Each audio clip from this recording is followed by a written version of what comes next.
We will. Today's date is April 28th, 2024. We are having an Israeli-Palestinian Confederation government simulation. We are proposing a common federal government for the people of Israel and Palestine, a government that will exist simultaneously with the Israeli and the Palestinian government, but would be elected by the people of Israel and Palestine, meaning the area of Gaza, the West Bank, Jerusalem, and Israel. Approximately over 14 million people will be electing 300 parliament members. Each parliament member represents one of 300 districts, so it would be 300 parliament members representing 300 districts, Palestinians and Israelis together, based on a constitution, an accepted method in creating a secular democracy. We are not proposing the dismantlement of the Israeli or the Palestinian government. We are proposing the creation of a third independent federal government for the people of Israel, Palestine, that will exist simultaneously with the Palestinian and the Israeli government. Whatever the Israeli people choose for their government, they will have their government with all their institutions. Whatever the Palestinians choose for their governments, they will have their governments with all their institutions. That means including the military, the police, whatever institutions they wish to have. However, we are proposing the creation of a independent, separate government for the people of Israel and Palestine, with a common parliament, a common executive branch, a president and vice president, and a common judicial branch dealing with constitutional issues and legislation that is passed by the common federal government. My name is Joseph Avasar, and you can reach me at josephavassar@gmail.com. Our website is ipconfederation.org. If you go to our website, you will be able to read the Constitution, which is in 3 languages. Our website is in 3 languages, but the Constitution is in 3 languages. It explains the structure of the federal government, which will be a democracy based on an executive branch, which is the president and vice president, and a legislative branch, which is the parliament with 300 parliament members, Palestinians and Israelis representing their districts, and with a judicial branch. You can also read the frequently asked questions, but the Constitution is the basis upon which we believe this federal government could function and make peace and exist simultaneously with the Israeli and the Palestinian government. Today's guest is Tony Klug. Dr. Tony Klug has written and lectured extensively about Israeli-Palestinian issues since the early 1970s, when he first proposed a Palestinian state alongside Israel. His doctoral thesis was on the Israeli occupation of the West Bank. He has been a senior advisor on the Middle East to the Oxford Research Group and a consultant to both the Palestine Strategy Group and the Israeli Strategic Forum. I met with Dr. Klug on Zoom about 10 days ago, and we discussed, gave him some preliminary introduction to the federal government that we're proposing, and we agreed on 3 pieces of legislation that he would be interested in having discussed in our simulation today. On May 12th, we will have Professor Michael Steinberg from Brown University. At the same day, we are also going to have an open discussion in the simulation with Michael Steinberg, and the discussion which will be open for the audience, in addition to the simulation, is Israel a democracy? That would be part of the simulation. That part will be an open discussion, which is different than the simulation. So that it's clear, we will have a simulation and an open discussion about the question, is Israel a democracy? On May 26th, we will have Professor Avner Cohen. He is a non-proliferation and terrorism expert. And on June 9, we will have Professor Ori Yehudai, from expert on Zionism and modern Israel, the Arab-Israeli conflict. These are the many participants that took place in our simulations. Some of them participated twice, and the list is growing. Many supported our formula for peace, and some also recorded videos supporting our formula for peace. These are some of the people that were invited, but either declined to come on or ignored us, did not respond to our requests. If you know any of these people here, you may want to ask them to join future simulations and to send me an email that they are willing to come on. The simulation will take 120 minutes. It has several segments. So what we are showing, Tony Klug and you, the audience, segments. And each segment, the audience will have an opportunity to ask questions, and Tony will have an opportunity to ask questions and comment. And then during the 120 minutes, we will have, or at the end of the 120 minutes, we will have an audience discussion with Tony and question and answers for him. This is a short video that explains the formula for peace that we are proposing. It's a 2-minute video, and it explains it pretty good. The conflict between Israelis and Palestinians has endured for generations. And instead of time healing the wounds, it's only caused the anger to fester and the violence to grow. But what if there was a way to alleviate the tension? Something that may not outright solve every problem, but at least create a forum that encourages a peaceful compromise. Welcome to the Israeli-Palestinian Confederation, a common third government between the Israeli and Palestinian citizens, specifically designed to foster peace, tolerance, and economic prosperity between the two nations. Here's how it works. First off, both Israel and Palestine will keep their respective governments. Israel's Knesset and the Palestinian National Authority will remain unchanged. The Israeli-Palestinian Confederation, IPC, will be a third entity acting as a unifying agent between the two. The IPC will comprise 300 parliament members elected from 300 districts in Israel, the West Bank, and Gaza. Above them will preside a president and vice president, one Israeli and one Palestinian.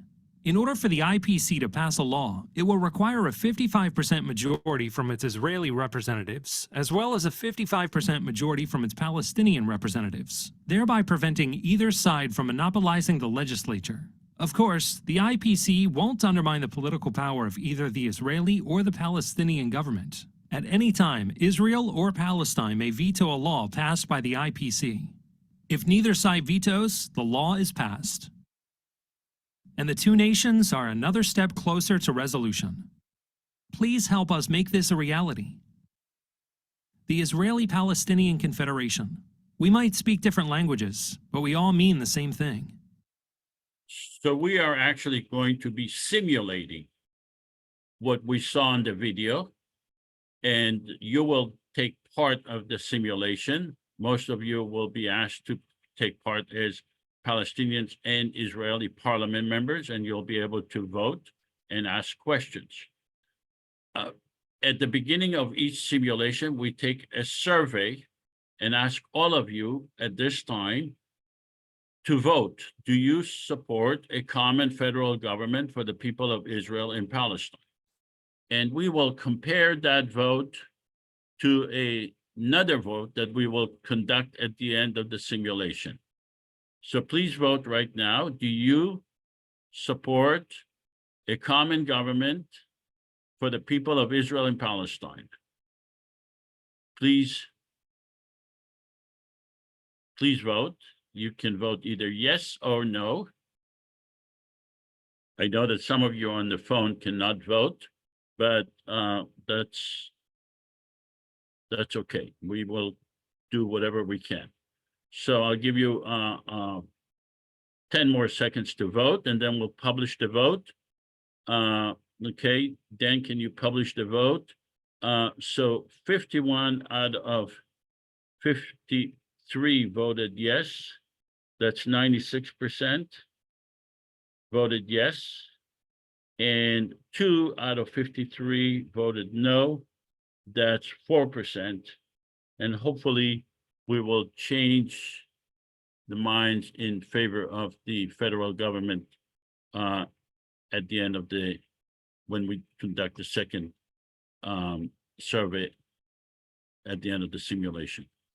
The purpose of the simulation is to demonstrate how a common federal government could make peace for the people of Israel and Palestine. The federal government is not an Israeli government, and it's not a Palestinian government. It's a government for both the people of Israel and Palestine. Tony Klug is not a representative of the IPC. He was invited, just like we invited many others, to stress this, to tell us what he thinks is right and what he thinks is wrong about our formula for peace. But he's not a representative. We believe that a common federal government will follow its own narrative, not the Israeli narrative or not the Palestinian narrative. And that's what we are in this simulation doing, the exact same thing. We are not following the Israeli or the Palestinian narratives. We expect to have a rigorous discussion, but we hope that it will be a very respectful discussion without personal accusations that are not necessary. We do not preclude other formulas for peace, and we are not claiming to be the exclusive formula for peace, but we think that our formula is the best. We will ask you, the audience, and Tony, to be fair and to judge our formula based on these criteria. Could the IPC, could a common federal government make peace? Is the formula attainable? Can we achieve that formula? But we ask you to be fair, not to judge us based on perfection. We know that it's not a perfect solution, and we are not expecting a perfect solution, and neither should you. Perfection is the enemy of good, but we ask you to judge us based on what's the alternative. What does the Israeli and the Palestinian governments offer as the alternative for peace? That's the criteria that we are asking you to judge this formula, the basis upon which to judge this formula. Like I said, we do not preclude other solutions. The purpose of the simulation is to show the audience, to show you that it will be possible for a common federal government to pass legislation that neither the Israeli nor the Palestinian governments will be able to veto. Remember, our Constitution gives a veto power to the Israeli and the Palestinian government. But we are saying that the federal government will have so much legitimacy and will be able to create legislation that neither side will be able to veto, because they will be exposing themselves as the governments that are harming their own people. There are many legislation that we can demonstrate, but because of time limitation, we are only going to try to show you 3 legislations that neither the Israelis or the Palestinian government will be able to veto. We are asking you, the audience, to look at the big pictures. And when you analyze our formula for peace, please avoid technical arguments. We are not able to get into technical issues regarding the legislations, but we're asking you look at the big pictures and make your decision based on the big pictures rather than on technical issues. We are asking you, the audience, to refrain from comments, but we are also encouraging you to ask questions, legitimate questions. Confederation governments exist worldwide to address specific conflicts. Some governments refer to themselves as federal governments, while others use the term confederation. Definitions are not fixed and evolve with changing realities.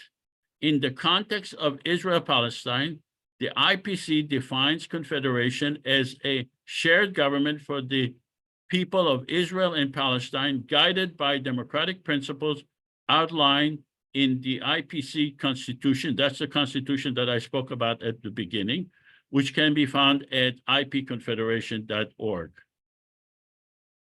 Again, this is a simulation. It's not a lecture.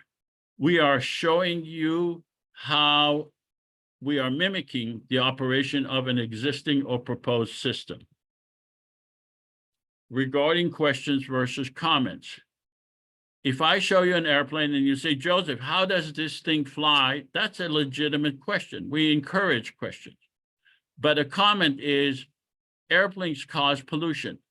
That's a comment. We're asking you to refrain from comments during the simulation.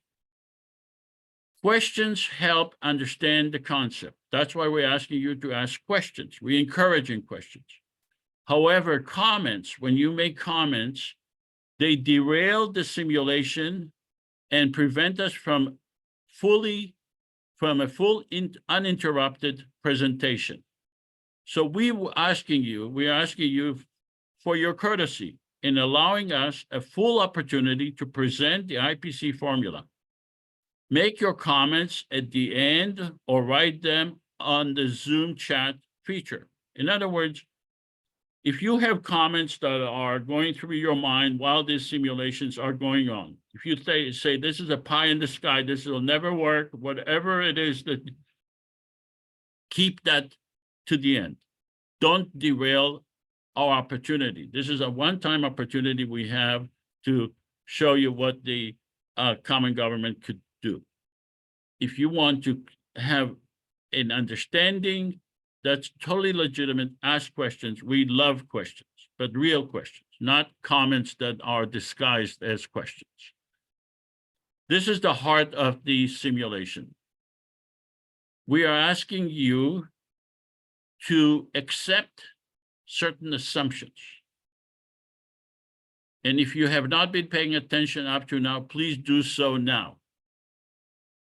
The first assumption that we're asking you to make is that we were able to obtain major funding to create a year-long campaign to promote the elections, to have an election platform online, and to make the people of Israel and Palestine aware that there is elections, aware of the benefits of a federal government, to have a real discussion, and to have discussion not only in social media, but also in general media in Israel, Palestine. So the major funding, you have to assume that we were able to obtain that major funding, and that the major funding allowed us to have Palestinians and Israelis agreeing to run for parliament and for president and vice president. That's what the major funding will do. So we're asking you to make that first assumption. The second assumption is that 14 million people, with the exclusion of children, are allowed to vote in the area of Gaza, the West Bank, and Israel, and Jerusalem, and that all of them were given an opportunity to vote. you'll also have to make the third assumption, which is that 5 million people voted. In other words, not everyone voted, but 5 million did vote. That 3 million Palestinians voted and 2 million Israeli voted. You will also have to make the assumption that the president received 1.5 million votes and the vice president received 1.3 million votes. So according to the Constitution, the president is whoever gets the most votes become president. Whoever gets the second number of votes of the other nationality is vice president, and they rotate within 2 years. The president becomes vice president, the vice president becomes president. For the purpose of this simulation, I'm asking you to assume that me, Joseph, became president. So that it's clear, I never intend to be president. Under the Constitution, I'm not qualified to be president because I'm not a resident of Israel, Palestine. But for the purpose of the simulation, it makes it easier for me to act as the president and to demonstrate. This is what we're trying to do, is demonstrate how a common federal government will work. So please assume that I am the elected president. We will also ask you, the audience, to act as parliament members. You'll have to assume that 300 parliament members were elected in 300 districts, and each district has 47,000 people. So when you become a parliament member in this simulation, you will have to assume that you are representing 47,000 people, and some of the, in your district. Your district may be exclusively Palestinians or exclusively Israeli or a mixed district. Many of the districts will be districts of Israelis and Palestinians together. This is the area of Israel, Palestine that we're asking you to assume that we just concluded an election, and we're asking you to be to take part in this simulation as parliament members. Before I go and ask you to take part, I will ask you, do you have any questions regarding these assumptions? And let me go to the audience before I go to Tony. The audience, do you have any questions regarding these assumptions? Please raise your hand or just shout out your question. I have a question. Yes, Shiham, hi. Yes. So if you have 3 million Palestinians and only 2 million Israelis, is this voting, fair for the Israelis? 3 million Palestinians voted and 2 million Israelis voted. Yes, it's the government for the whole area. It is fair because 14 million people were given the opportunity to vote. And they were given an equal opportunity to vote. It's just that we anticipate that, based on our experience, that more Palestinians will vote than Israelis. But it is fair because both of them were given an opportunity, equal opportunity to vote. Thank you. Any other questions? Please raise your hand. All right. I don't see anyone else raising his hand. Let me go to Tony. Tony, at this time, do you have any questions or comments regarding these assumptions?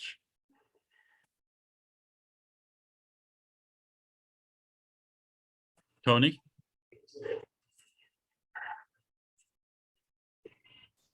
Okay, can you hear me now? Yes. Yes, Hi. Joseph, let me first of all thank you for the kind invitation to participate in this simulation.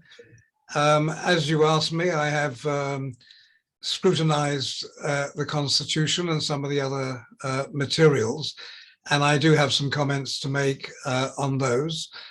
As far as these assumptions are concerned, well, they're your assumptions, and I have no comment on them. They wouldn't necessarily be my assumptions, but this is your simulation, so I'm prepared, so far at least, to go along with you and accept them as they are.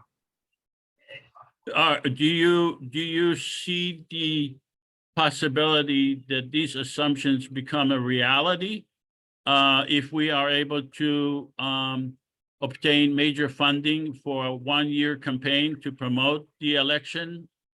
Do you have any issue with the possibility that these assumptions would become a reality? I have questions more deep questions than that about the assumptions underlying the whole project, which I'm sure you've come across before and you will be able to respond to. But given those fundamental planks and accepting those for the moment, I don't have any questions specifically on the assumptions. I notice that you are considering the entire area, which is Israel, West Bank, Gaza, as one entity, and paying no attention to the fact that there is an occupation by one of the powers over the territory of the second people. But I'm assuming that for your purposes, that's of no consequence. All right, so you are not challenging the converting of these assumptions into a reality? Well, I find it very difficult to conceive of them ever being a reality. But as Okay, I so said, specifically, what part of these assumptions do you believe are unrealistic? no, I think the more underlying proposition, your scheme is unlike I think it's non-feasible. I think it's implausible. I much admire it because I can see the energy. But Tony, I'm sorry, you can say that we are having here specific lines designating the assumptions. You say in a very general way that it's not feasible. What specific part of the assumption is not feasible? No, I'm not commenting specifically on the feasibility or otherwise of the assumptions. I'm talking about the project. I mean, if you wanted me to, I could elaborate on why I have some serious questions about the plausibility and feasibility of the whole project. But at this point, I'm happy to go along with your assumptions, given that they are your assumptions, and see where we lead. And at an appropriate point, I imagine you'll ask me to elaborate on why I think the project itself is not terribly realistic. Okay, I see more hands being raised. Hopefully it's for questions. Elizabeth, do you have a question? Yes, I agree with Tony, but my question is, why did you put it in a pre-existing government form to start with to solve Why did we put it in a pre-existing government form to solve the solution instead of coming from like a humanity-based resolution? Well, we believe that a federal government with Palestinians and Israelis together would be able to pass legislation. And we believe in laws, and we believe in the in a society functioning and based on laws. And in order to do that, we have to have a government. Tom, you have a question? Yes, my only question was the 300 districts, how are they divided? They are created by computer. There are basically 47,000 people in each district. It's a computer mathematical formula that goes through the entire population. So many of the districts are exclusively Israelis. Many are exclusively Palestinians. But if you are concerned about gerrymandering, then that issue is being taken care of, because even if we have more Palestinians or more Israelis in the parliament, you still need 55% of the Palestinian parliament members and 55% of the Israeli parliament members. So regardless of the number, the Palestinians and the Israelis will have equal power. All right, let's you. go on to your participation. First, we need someone to act as either Israeli or Palestinian prime minister. Do we have a volunteer in the audience? Tom, are you willing to be the Israeli prime minister in this simulation?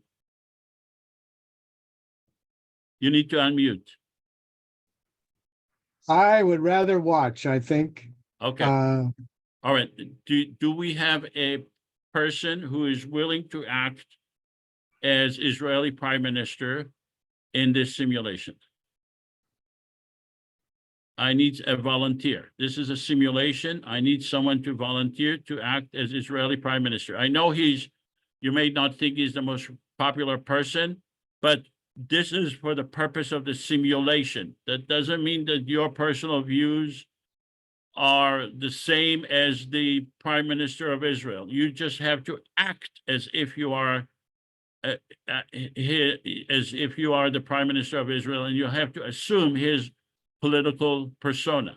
Do I have a person willing to become a prime minister of Israel in this simulation? All right, then I'll go on. Do we have a person willing to be the Palestinian president in this simulation? Palestinian president. Do we have someone who is willing to act as Palestinian president? Okay, you may choose to do so later when you understand it better. At this time, I'm going to be asking you, the audience, to act as either Israeli or Palestinian parliament members. So here is the map, and you need to be intellectually honest and remain as Israeli or Palestinian parliament members, but you need to choose who do you represent. Are you a Palestinian or Israeli parliament member? Remember, whatever you decide, you'll also have to decide what is your district. Is your district exclusively Israeli, or is your district exclusively Palestinian, or is your district a mixed district? And I may ask you during the simulation, when you vote, I'll ask you, what is your district? Who do you represent? Who are your constituents? So Joseph? Oh, hi, Jeff. Are you willing to be the Israeli prime minister? Yes, I will. Thank you. I have a question. When we vote, are we voting according to our own conscience, or are we voting pretending we're Netanyahu or a right winger or a left winger? How are we voting? You're voting according to whatever you choose to. If you are Netanyahu, you vote as if you are Netanyahu. If you are a Palestinian parliament member, you vote based on what's good for your district. That's why. So if you represent Gaza, you'll have to decide. I am representing 47,000 people in Gaza. Here is the legislation.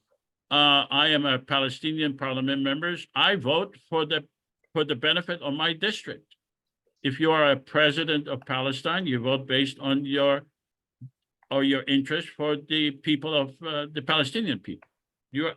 We are basically assuming that we are real parliament members and real president of Israel and Palestine. Go ahead, Miriam. Follow-up question. So, I mean, I know how Netanyahu would feel. I know how people in Gaza would feel. There's some districts that are going to be mixes of Israelis of different persuasions. I don't know how they would vote. So how can I realistically vote that way?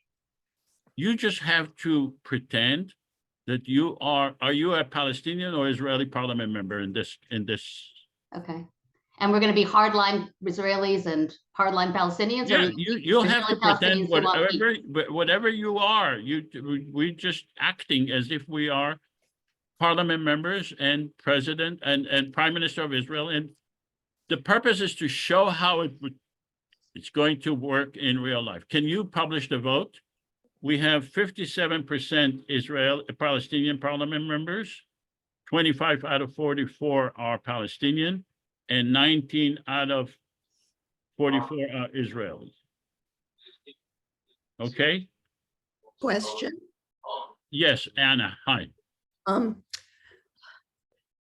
are we assuming that in the IPC that the president, the Israeli president, is Netanyahu or someone else? The president of the federation, of the federal government, is me. I was elected as the president of the federation. I Okay, received 1.5 million votes. okay, thank you. All right. Any other questions? All right. So now that we only missing a Palestinian president. I can be the Palestinian Okay, president. Shihan. Okay, terrific. All right. So the first order of business we have, now that we elected a parliament and we elected a president, we need to ratify the Constitution. Libby Artie, are you here by any chance? Libby? All right, Charles, are you here?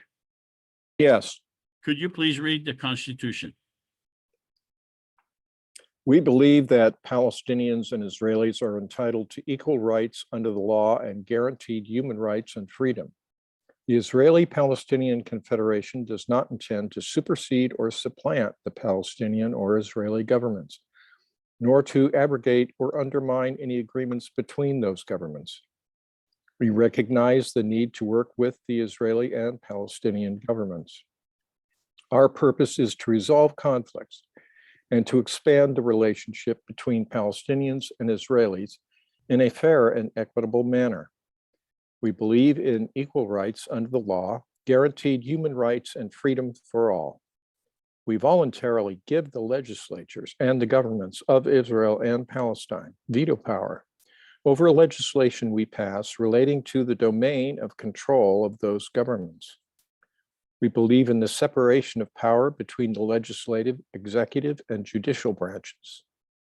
We believe in the creation of a permanent secular government for all the people residing in Israel and Palestine. We believe in having a separate judicial branch relating to IPC legislation with Israeli and Palestinian judges with a separate system to avoid biased decisions based on nationality. All right, so this is a short version of the long Constitution that is on our website. We are basically saying that we are a federal government. We do not intend to supersede or supplant the Palestinian or the Israeli governments. They can agree to whatever it is they want to agree, including a two-state solution or one-state solution. Constitutionally, we are prohibited from undermining those agreements. We have to accept the agreements between the Israeli and the Palestinian government based on our Constitution. We also agree to give the Israeli and the Palestinian government a veto power relating to issues relating to laws that we pass that violates their sovereignty. That's our constitutional commitment. Before I go to Tony, let me go to the audience. Do you have any questions regarding the Constitution? Please raise your hand if you have questions regarding the Constitution. You can raise. When he read the last statement, he said with a separate system to avoid biased decision. There was no word separate. We believe in having a separate judicial branch relating to the IPC legislation with Israeli and Palestinian judges with a system to avoid biased decisions based on nationality. Yes, well, he said with a separate system when he read it. Just wanted to correct okay. that. All right. Any other questions? Please raise your hand. Okay, I don't see any hand being raised. Let me go to Tony. Tony, do you have any questions or comments regarding this Constitution? I have a problem about, you may say it's an existential problem. I'm not clear whether this is a confederation or a federation. I know you tried to address that question before, but I'm not sure that it was an entirely satisfactory answer. I know it calls itself a confederation, but its features are more akin to those of a federation, as the term is generally understood. Now, the distinction is important, both in what you've been saying and in the IPC materials and some of the statements. The terms are used interchangeably, or sometimes used almost interchangeably as if they mean the same thing. Yet the distinction is vital, and this is where I have big questions about the whole project. Under the standard confederal concept, the Palestinians would first have their own sovereignty and self-determination in their own state. And then the same for the Israelis. They may choose to give up a portion of that sovereignty to a higher authority for the common good. The European Union is a rough model of that. A federation, by contrast, would deny the Palestinians their independence and keep them closely linked within a single state, with a far more muscular Israeli component, even if ostensibly they have separate governments and parliaments. And my big worry is that any scheme that doesn't first grant the Palestinians their own independent state would in effect entrench the status quo, even if you allow for some modifications. In other words, it may be tantamount to the continuation of occupation under another more gentle name. Now, I'm sure you see this differently, but it seems to me in all the materials that have been published and everything you've said, the whole issue of you having an occupying power, having effectively dictatorial authority over another people, there's an assumption of equality here and symmetry, which defies the actual reality. And this is the problem I'm having with the whole scheme. Within the scheme, I don't have an issue on the various points that you've raised, although I did notice at one point in the actual constitution, you say the first elections will be, I think, in December 2012. Well, that was quite a long time ago now. And I wonder whether you've taken stock since then and why you haven't had those elections, and how you therefore envisage the future. Will it be the same thing in another 12 years' time without elections? So my questions are a little bit more fundamental than just the half a dozen or more points that you've enumerated here. Well, can you make it clear what is you have a question, or you have an opposition, or I'm not sure. I mean, you're saying this would entrench the occupation. I'm saying, first of all, that the scheme needs to decide whether it's a confederation or a federation. They can't just be used interchangeably as terms as if they mean the same thing. We do use it interchangeably. We decide to create our own definition. We don't live by previous definitions. We create our own definition. And our definition is a combination of federation and confederation. The technicalities of whether it is a confederation or federation is immaterial to us. It's Well, not, actually, now that we have understood the difference between the two terms, the difference. wait, but this is not, I'm sorry, we have Tony giving his comments. This is not a discussion, this is a simulation. So let's have Tony speak, and then we will have open discussion at the end of the event. Tony? Well, I don't want to repeat myself, and I also don't want in any way to undermine the energy and the effort and the obvious sincerity and genuine conviction and the work you and others have put into all of this. But before you go too far, I do think there are some fundamental questions you need to revisit. there is a fundamental difference between a confederation and a federation. I grant you that sometimes. Yeah, but we don't care about that. But I tell you why we you should don't. care We don't about really care. We are allowed to have our own definition. We don't care that there is a theoretical distinction in the definition between or with other governments. We are allowed to create Yes. our own system based on our own definition. But Joseph, you have to be consistent though, even within yourself.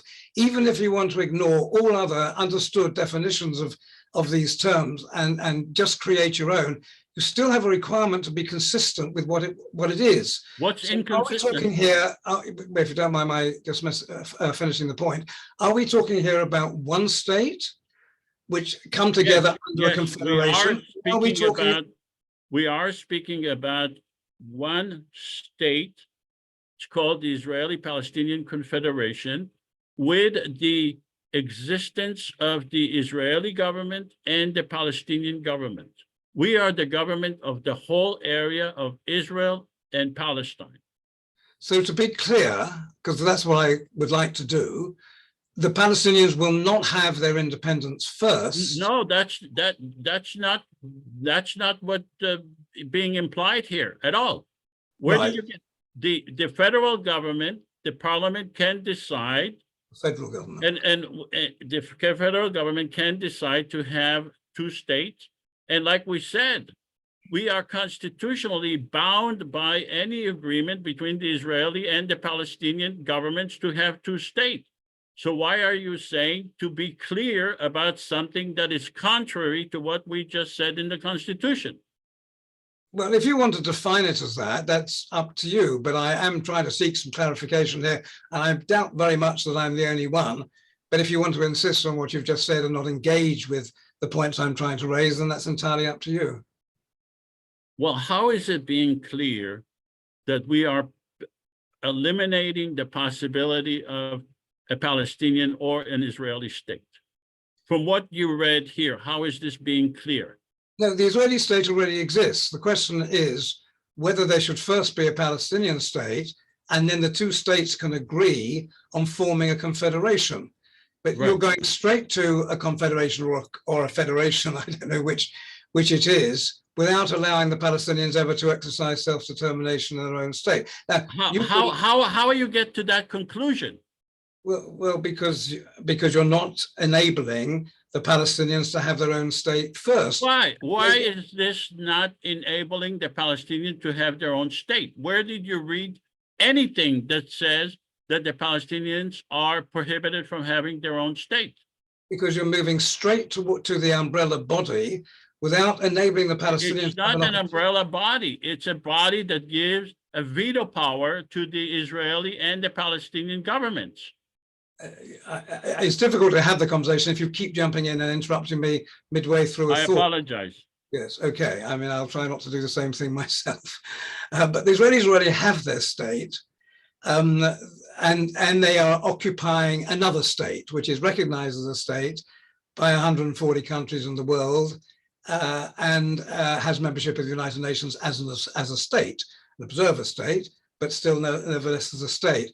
But you're not starting with the assumption that the Palestinians would first have their own state. Let me just elaborate on something, because there are other projects around which also call themselves confederations, and they are, according to my understanding of the term, genuine confederations, or at least proposals.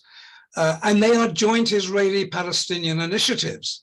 And I think it's so vital with these things that they have to come from both sides. So one, you may know this, but you may not, I don't know, is called the Holy Land.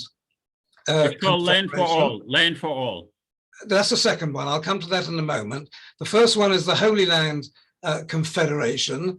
That's been devised by the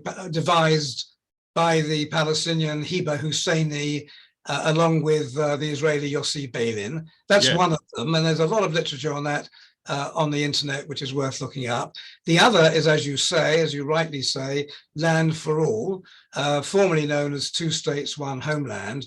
And that's been advanced and is being advanced by a clash of Israelis and Palestinians working together on this.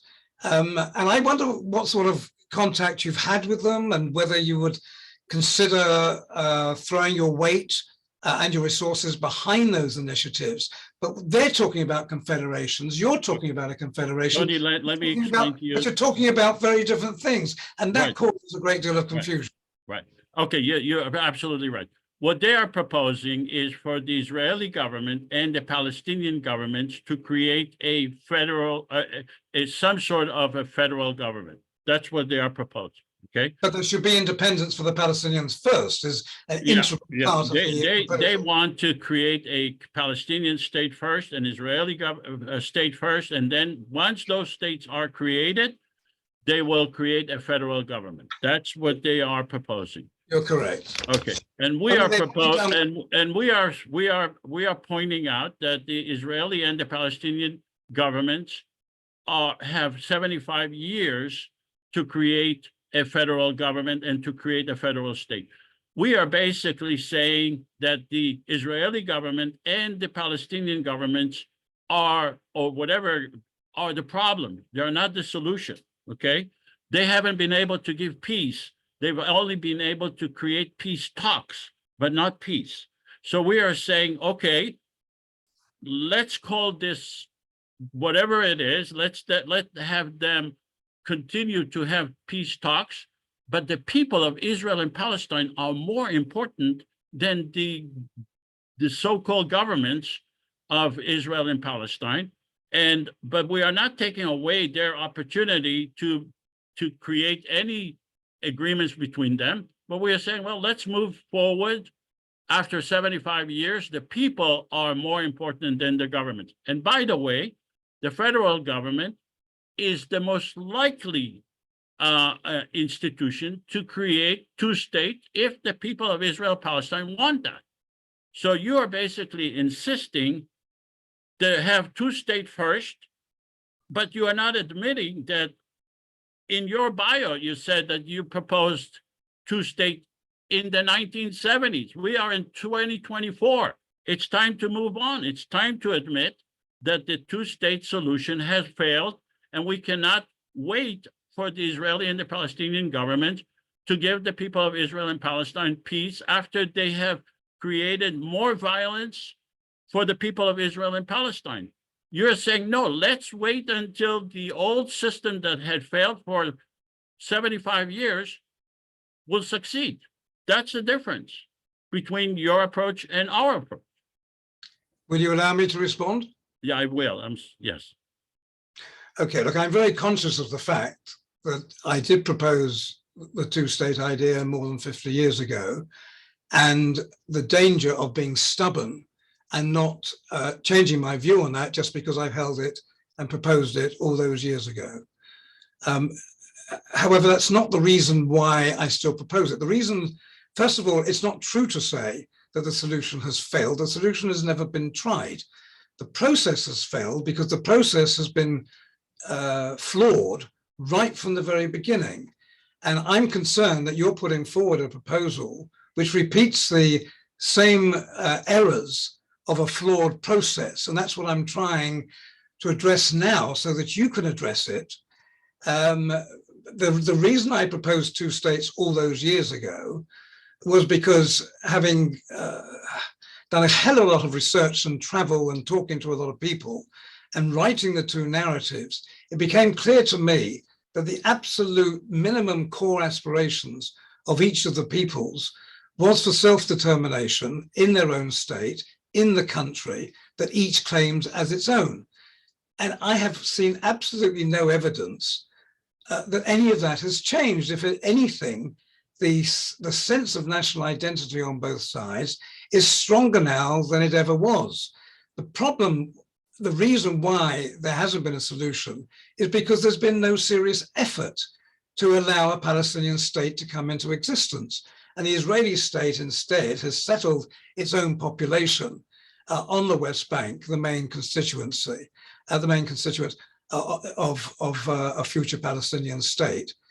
And the important thing now is to put pressure on the Israelis, and it's coming, because I think what's happened recently is, if nothing else has been achieved, what has been achieved is that it's obvious this conflict can no longer be managed, which they've tried to do for years and years and years, and the West has acquiesced in it, and that the Palestinian issue cannot be sidelined. So the Palestinians need to be listened to. They've wanted their own state for many, many, many years, and they still want their own state. But they realize that there's a question of feasibility. Okay, we need to move on, Tony.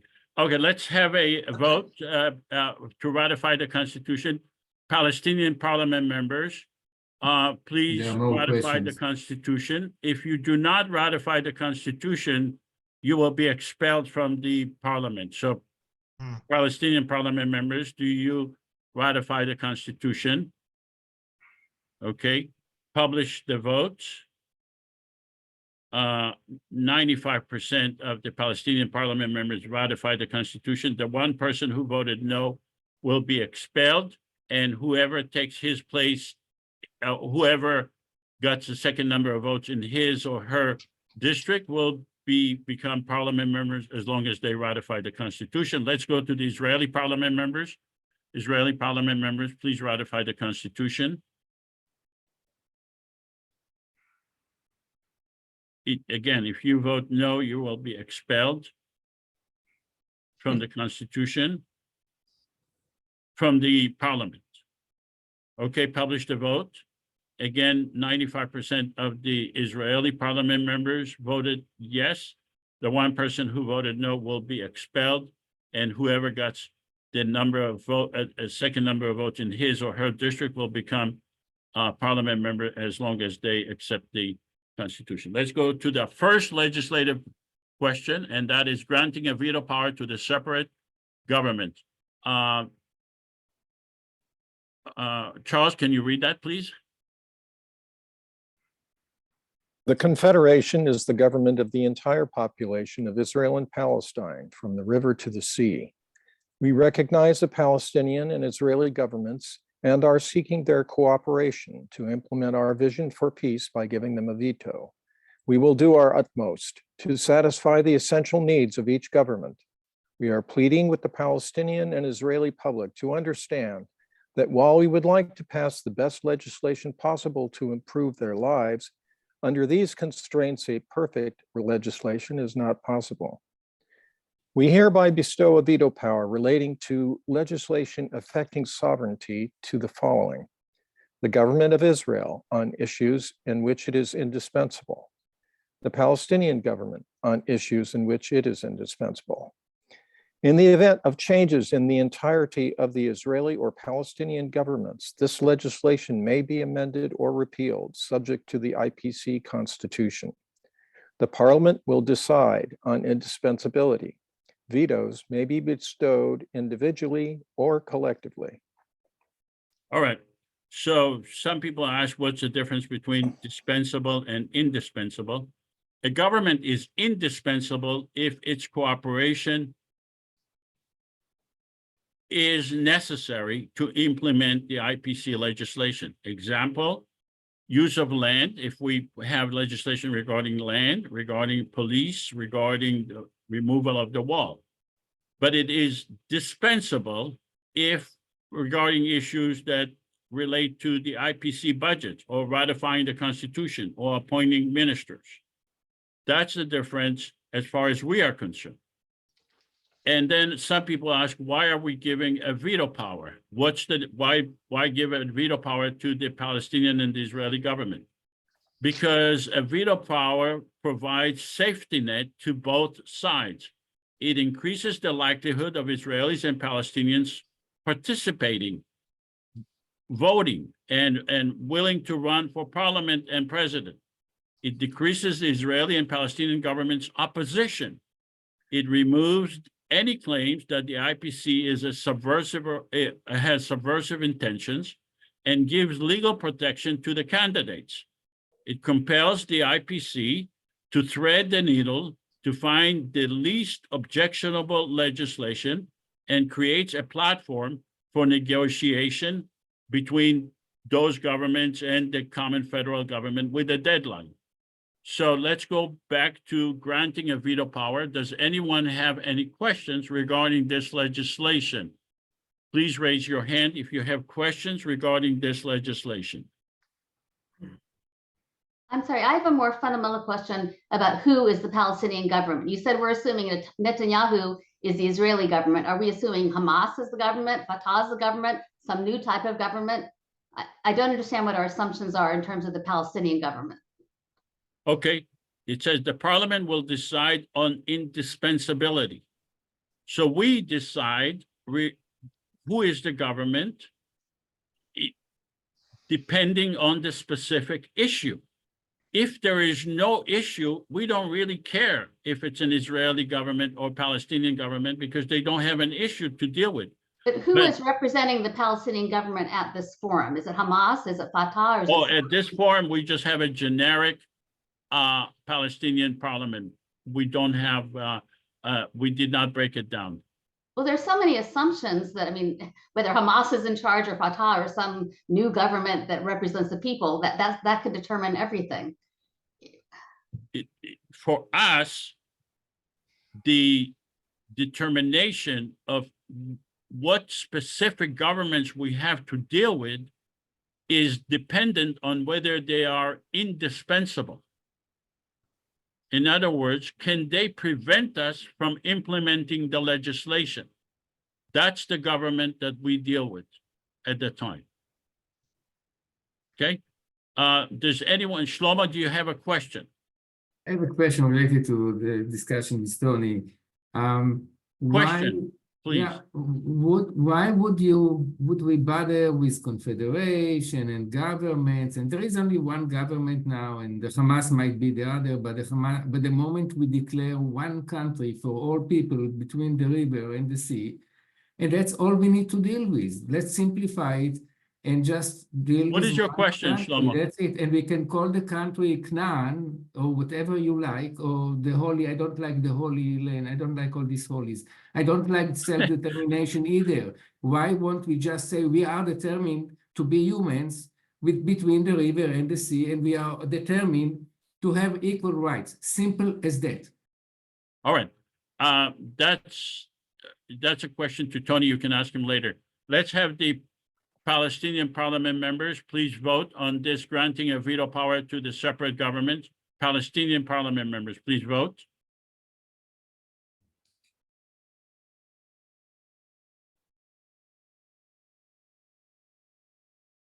The person who was expelled is not allowed to vote. You can vote no if you feel, but if you were expelled, you are not allowed to vote. All right, publish the vote. We need 55% of the Palestinian parliament members to agree on this legislation. And we got 87%. Let's go to the Israeli parliament members. Israeli parliament members, please vote.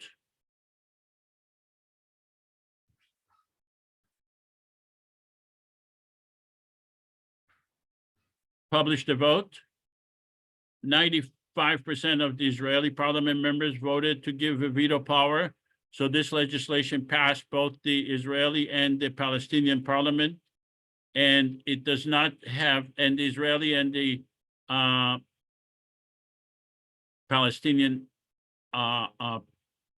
governments do not have a veto power over this legislation regarding a veto. So now we're going to the first legislation in which the Israeli and the Palestinian governments have a veto power, and that's rebuilding Gaza and Southern Israel. Charles, can you read it, please? The IPC is the only legitimate government in Israel and Palestine, consisting of 300 parliament members elected by the entire population. Approximately 125 members represent the destroyed areas. The IPC is committed to the well-being of all people, including the 5 million individuals directly affected by the violence since October 7th.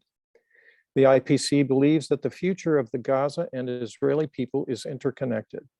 It is unlikely that the Israeli and Palestinian governments will be able to restore a normal, peaceful existence in the foreseeable future. The IPC is requesting a $50 billion grant from the international community, which includes Israel and Palestine, to fund and coordinate the rebuilding of the devastated areas. The IPC will prioritize the following. 1, rebuilding thousands of homes, roads, hospitals, civic buildings, and infrastructure to facilitate the immediate return of all people to their homes. 2, restoring law and order and civil society that have been destroyed. 3, developing safe routes for peaceful movement of Palestinians between the West Bank and Gaza in both directions. To achieve this rebuilding, the IPC is calling for an immediate ceasefire and the immediate return of all political prisoners in Israel and Palestine to their homes. Both the Israeli and Palestinian governments are given a veto power over this legislation. Does anyone have questions regarding this legislation in the audience before we go to Tony? Do you please raise your hand if you have questions regarding this legislation? Who will receive the money? Who will receive the money and make decisions about the building? The money will be funneled and distributed by the IPC. It would be handled by the World Bank. I see. Thank Any you. other questions? Okay, let's have the the Palestinian parliament members please vote on this legislation. Palestinian parliament members. We need 55% of the Palestinian parliament members. Okay. Publish the vote. 100% of the Palestinian parliament members voted yes in favor of this legislation. Let's go to the Israeli parliament members.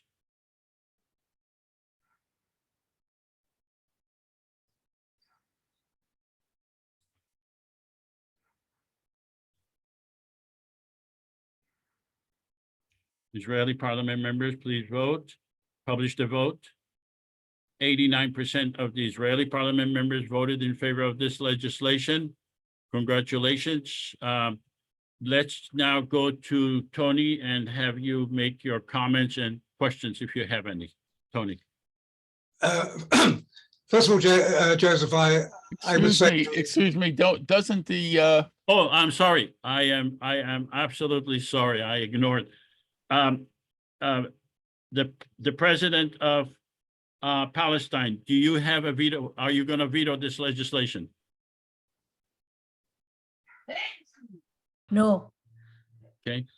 Prime Minister of Israel, are you going to veto this legislation? no, I'm not, but I have a signing, as the Prime Minister of Israel, I have a signing statement, and Israeli municipalities in the area devastated on October 7th will be in charge, will control any rebuilding. They will control it, they will issue permits, they will coordinate it, the rebuilding, and they will accept money from anyone who will donate to help this happen, including from the IPC. But the actual coordination, permitting, rebuilding, contracting would be done by the municipalities, the Israeli municipalities that are involved. Yeah, that would apply also to Gaza, to the municipalities in Gaza. So I don't see a problem with that. That's a technical issue. But I thank you for not vetoing the legislation. And let's go to Tony. Joseph, I think the three priorities are the right ones and are admirable. Stopping the warfare, stopping the killings, stopping the atrocities, and releasing the hostages. The emotions among Israelis, not just Palestinians, are still very raw, and until those hostages are brought home, I don't think they will be able to focus on anything constructive or creative. So it's absolutely vital that all those things do happen. But it's also vital that steps are taken to prevent the Israeli government and military from invading Rafah, because this won't end terrorism. You know, in 1973, I spent 3 weeks in the archives of the Jerusalem Post, going through just about every issue from 1967 onwards. And there were periods that it didn't apply to, but most of the time, almost every day, there were reports that the last terrorist cell in Jenin, in Ramallah, in Nablus, in Jericho, in Hebron, or wherever it was, when Gaza as well, had just been destroyed. And the next week, the last one had just been destroyed again, and the same thing the following weeks. And here we are 50-something years later, and they're still talking about the need to destroy the last terrorist cells. And as long as they can go into Rafah and take out the 3 or 4, however many it is, Hamas battalions, then all will be hunky-dory and the conflict will be over. Whereas in reality, because of the way the military has behaved under the government orders in Gaza, they have recruited so many more now, and potentially the children, the brothers, the sisters, the parents of all these people civilians who have been killed, that this will only increase the prospects of terrorism indefinitely. So I think there is a priority, and it needs to be right up there with stopping the invasion of Rafah. And those who have some authority, some influence over the Israeli government need to do that. Then it's a question of how you restore order and good government, and then rebuild the territory.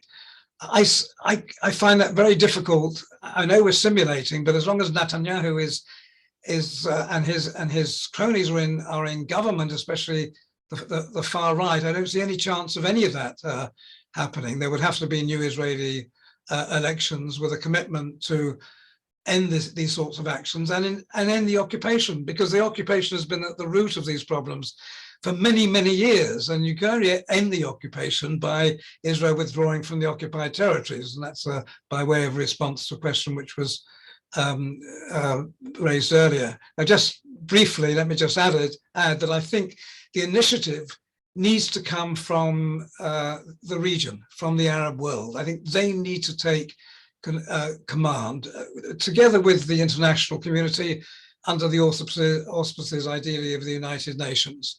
And there probably needs to be a temporary protectorate of some sort, an Arab protectorate or an international protectorate, to get Gaza being constructed again.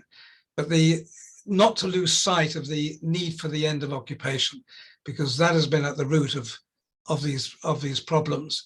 As someone has said, October the 7th didn't begin on October the 7th. All right. Thank you. Let's go to the next legislation, because we want to, and that's make peace with Iran, Lebanon, and Syria. And we'll ask at the end of this legislation also for the Israeli and the Palestinian parliament president for their opinion regarding this legislation. Charles, can you please read this? We are the parliament members of the Confederation Government of Israel Palestine. We are the only legitimate government in the region. Our people have experienced wars and violence for over 100 years. The Israeli and Palestinian governments have failed to bring peace to the people in Israel and Palestine.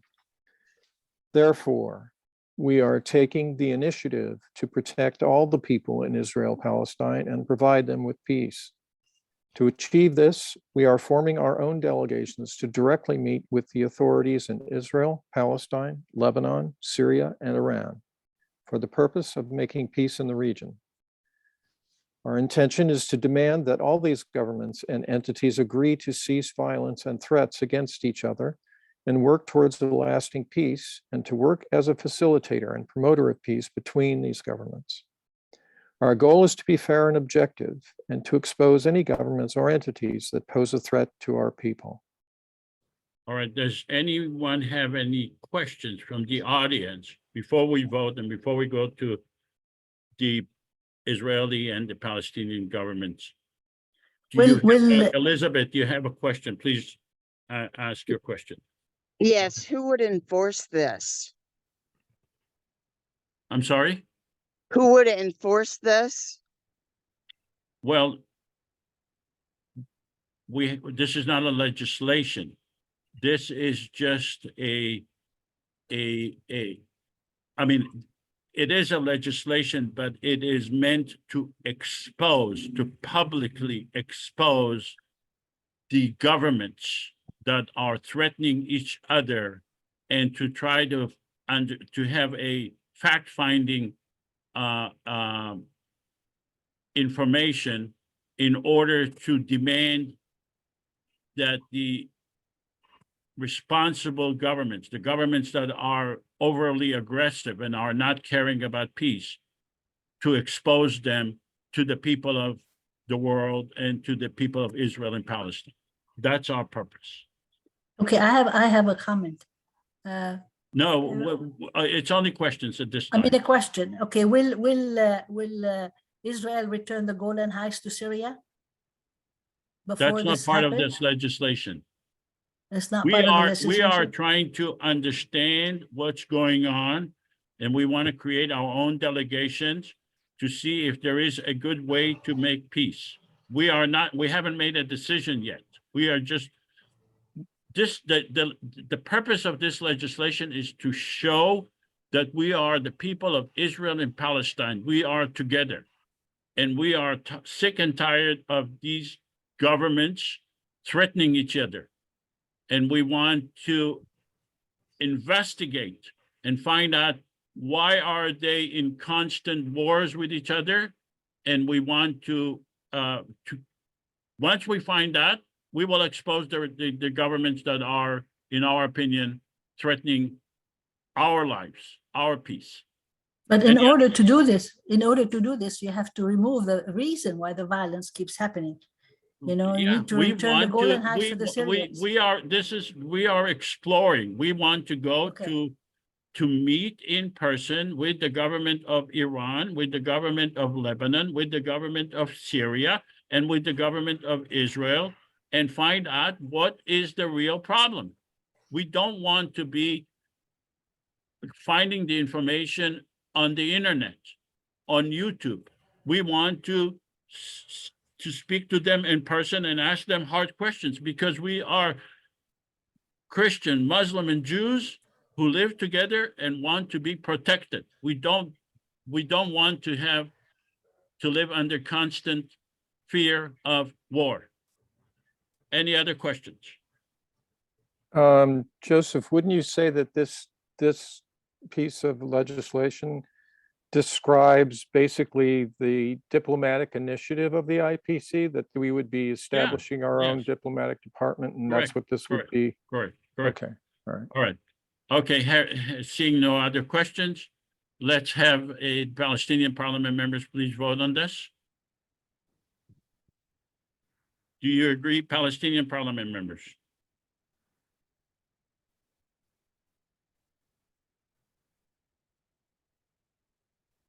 Okay, publish the vote. 100% of the Palestinian parliament members voted in favor of this legislation. Let's go to the Israeli parliament members.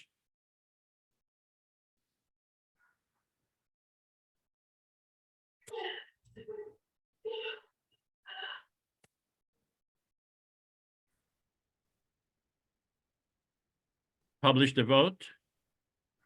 95% of the Israeli parliament members. Let's go to the Israeli Prime Minister. Mr. Prime Minister, are you going to prevent us from trying to go to meet with the government of Iran, with the government of Lebanon, and the government of Syria to find out what's the best way to make peace with Israel? No, I'm not. In fact, the government of Israel welcomes any help, any diplomatic help in bringing peace. But the Israeli, would you be willing to meet with us and let us talk about their issues and be candidate with us and let us and let us expose you if necessary, if we feel that you are being unreasonable? The government of Israel welcomes diplomatic help in making peace with Iran, Lebanon, and Syria, but you also have to carry our message back to them that they have been threatening our country and our people lo these 75 years that we've existed, and the the situation would be much worse if, in fact, Israel might no longer exist if Israel hadn't had a strong military posture against Lebanon and Syria. The statement that the Israeli government has failed. Are you to, interested in having peace with Iran, Lebanon, and Syria? We are. I said that we welcome the a diplomatic help in making peace, but it's a tough road to hoe because they've been attacking us. I know. For That's many why years. That's why we are taking the initiative to do it ourselves. We understand that you failed to make peace, and we are the people of Israel and Palestine. We are the only legitimate government here, and we want to make peace. All right. Let's go to the Palestinian president. I welcome, making peace with Are you Iran, going to Lebanon. attempt to prevent Palestinians or Israelis from traveling to Iran, Lebanon, and Syria? No, I'm not going to do that. I'm just, actually, on the contrary, I welcome peace in the region and, mutual cooperation. The reason why there is no peace is because, the Palestinians have been, discriminated against. And so, and the land was being taken, Syria has to get back its Golan Heights. I hope in the negotiation this will happen, and Lebanon will get back its Shab'a farm. And I hope this will happen with the negotiations. And I definitely welcome peace. Thank you.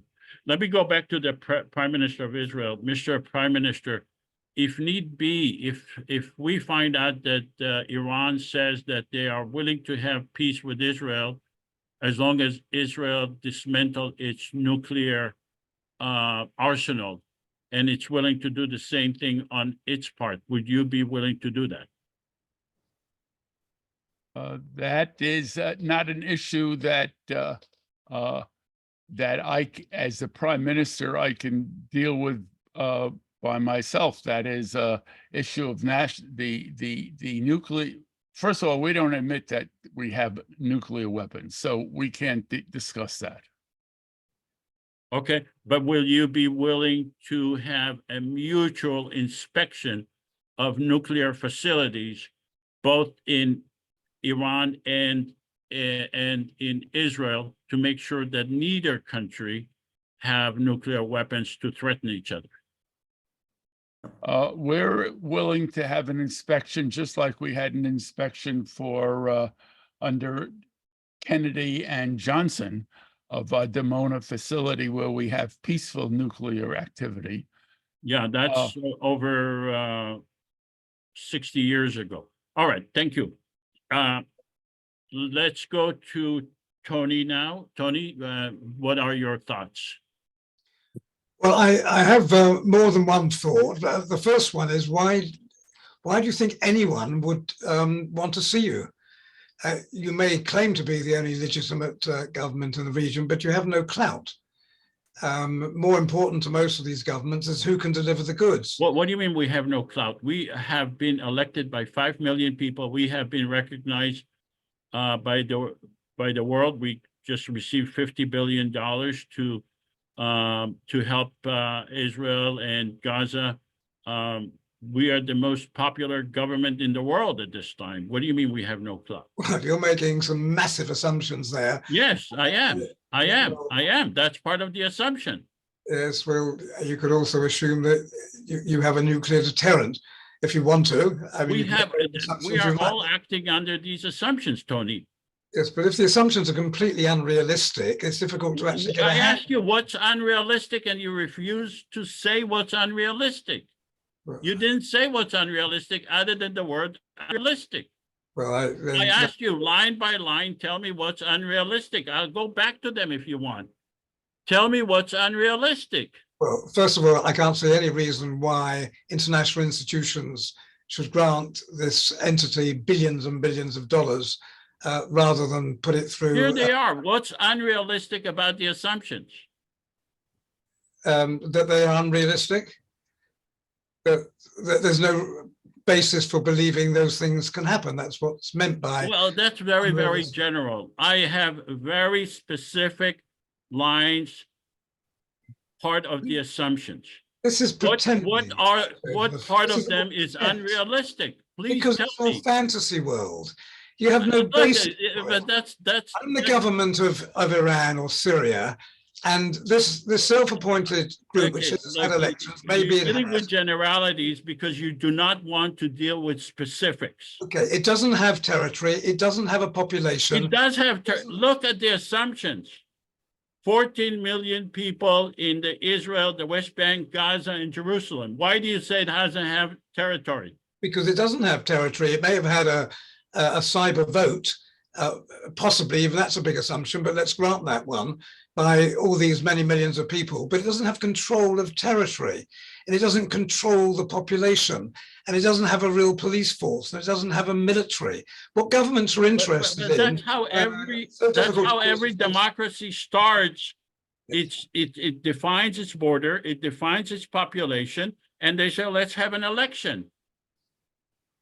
Could you tell me what is unrealistic? I'm not gonna beat this thing to death, but I'll okay. tell you, well, I've tried sometimes. You know, when- I I'll give you an answer. I don't want to get too personal here, but for someone who suggested two-state solution over 50 years to speak about realism is unrealistic by itself, to be honest.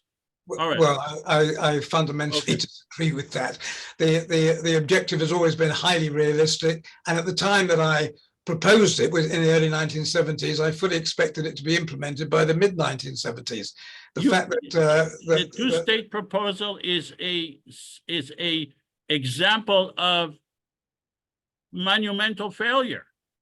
You can say that the failure was in the never been process. attempted. That's the problem. It's not like you've had two states and it hasn't worked out. You sometimes have two states that get together, and sometimes you have one state like Czechoslovakia or Sudan, which haven't worked out, and they've divided into two states. Let me ask you a question.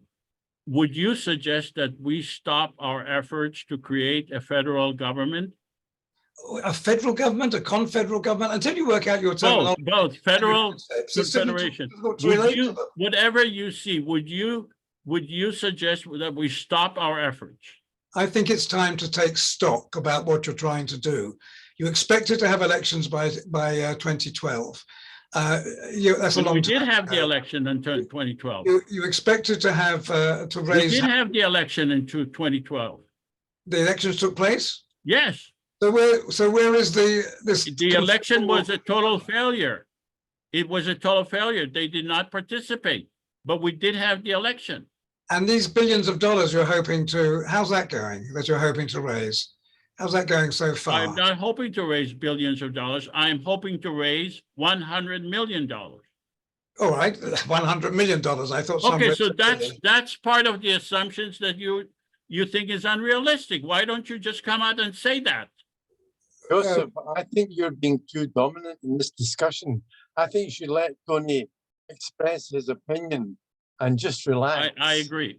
Okay, let's go to the next. Well, there were one or two other comments I had to make, but if you don't want me to make them. Okay, go ahead and make them. I'm sorry. All right, first of all, I want to say that I do believe we've reached the stage in this conflict that the only way of actually resolving it is by a comprehensive solution involving all the parties which are concerned with it, and I include Iran in that. It shouldn't be a question of how do we isolate Iran, but how do we include Iran? Noticing there are all these proxy, they're not just proxy, but let's supposing they are, but all the more reason why you would want to involve the party which is at the top of that envelope.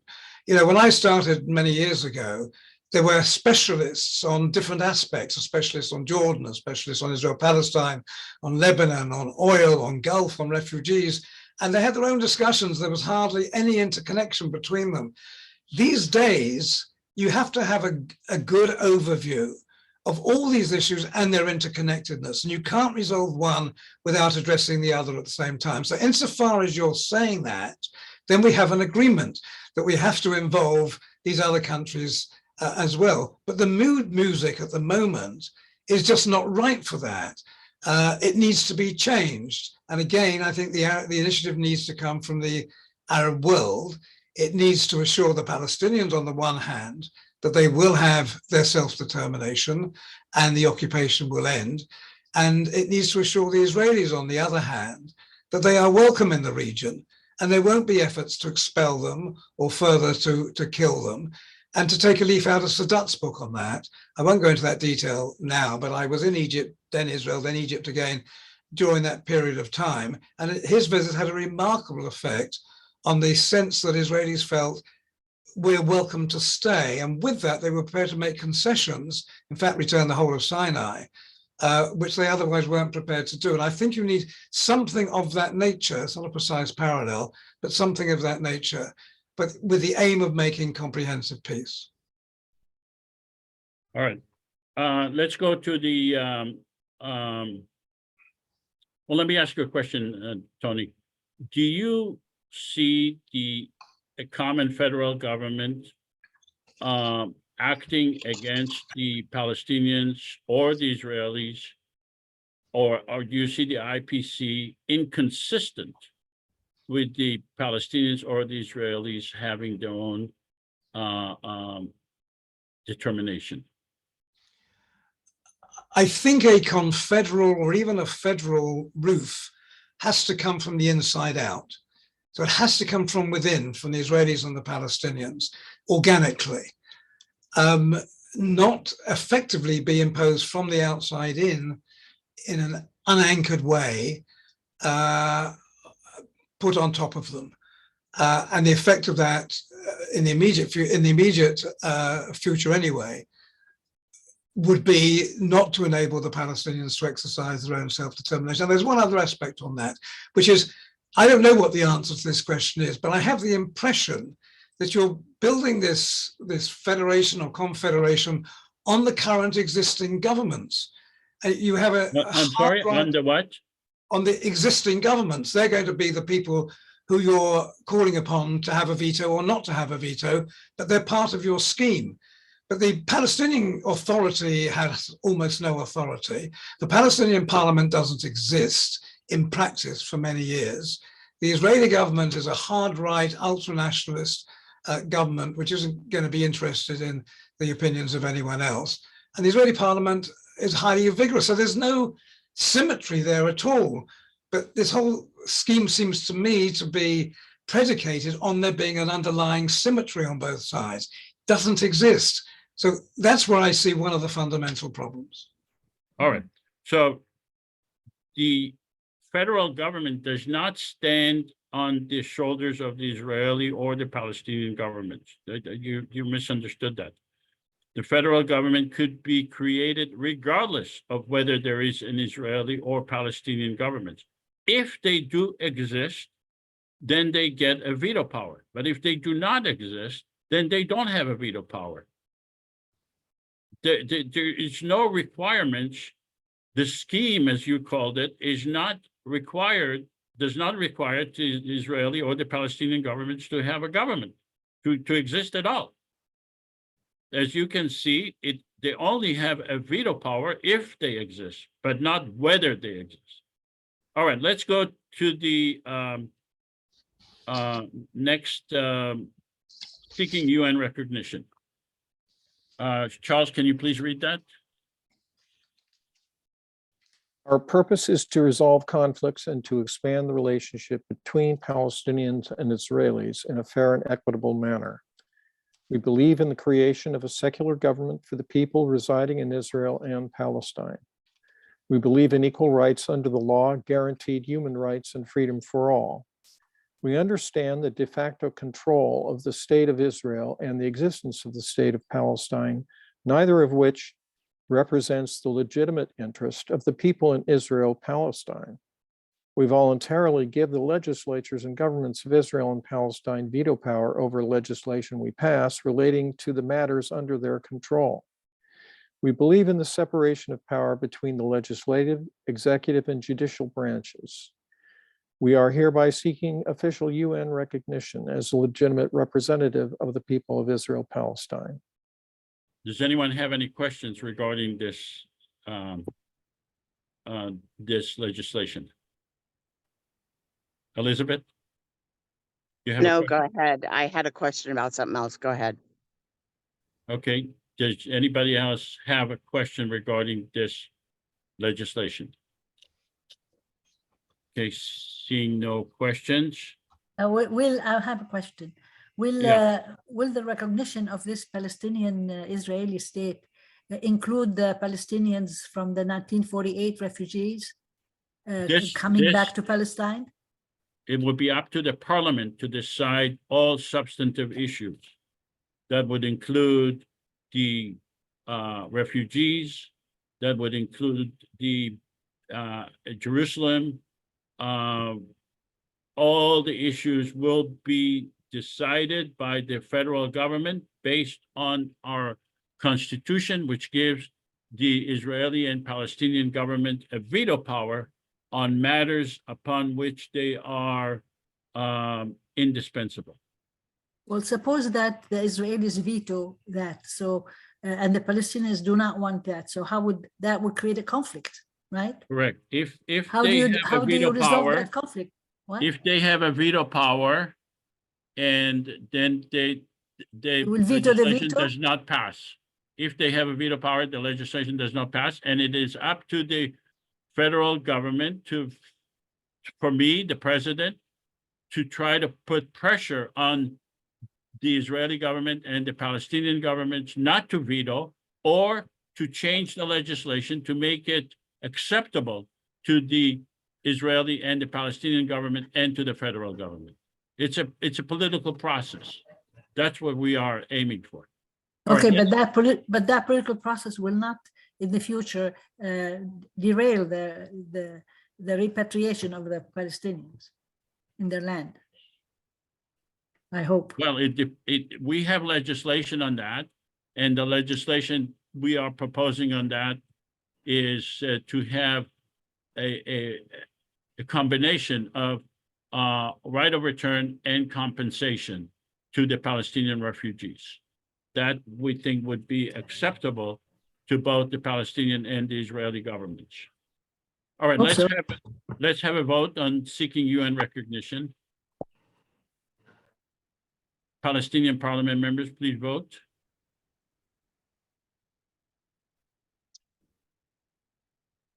Palestinian parliament members. Okay. Publish the vote. 100% of the Palestinian parliament members voted yes. Let's have the Israeli parliament members voting.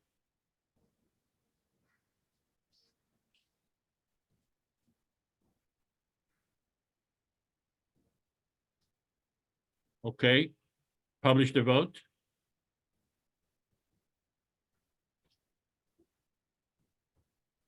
%83 of the Israeli parliament members voted. Okay, let's go to the Israeli Prime Minister. Mr. Prime Minister, are you going to oppose our government seeking UN recognition? I do. Israel vetoes this. You don't have a right to veto. We go directly to the UN. We're just asking, when we go to the UN, can we tell them that you are supportive or that you oppose this? They will ask us. We oppose this because Palestine does not meet the criteria for UN membership. Palestine. We are not Palestine. We are the common federal government for Israel, Palestine.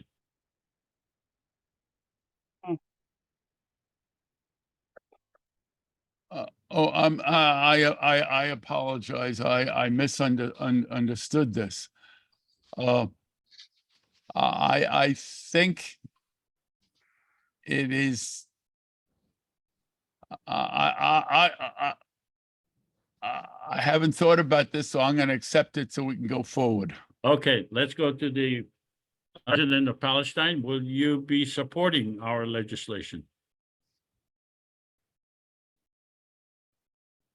Okay, let's go to Tony. Tony, what are your questions or remarks regarding this seeking UN recognition? Well, like the Israeli Prime Minister, I was under the same misconception originally when we discussed the three issues to discuss. I understood seeking UN recognition to mean that it would be the Palestinian state which was seeking recognition by the UN of full membership. That's why I agree to it, and I actually think that that is vital, and it's a real part of a campaign that we should all support. But I understand now you've clarified, and I can see the clarification anyway in the 5 or 6 points that you've enumerated here. So I have a question, first of all.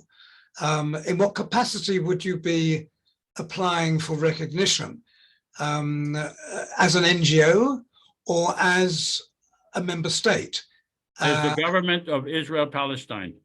Well, there's already a government. There is already a government of Israel which is accepted as a full member, and there's also already a government of Palestine which is accepted as an observer member. So Correct. where is there room for a third government to make this application?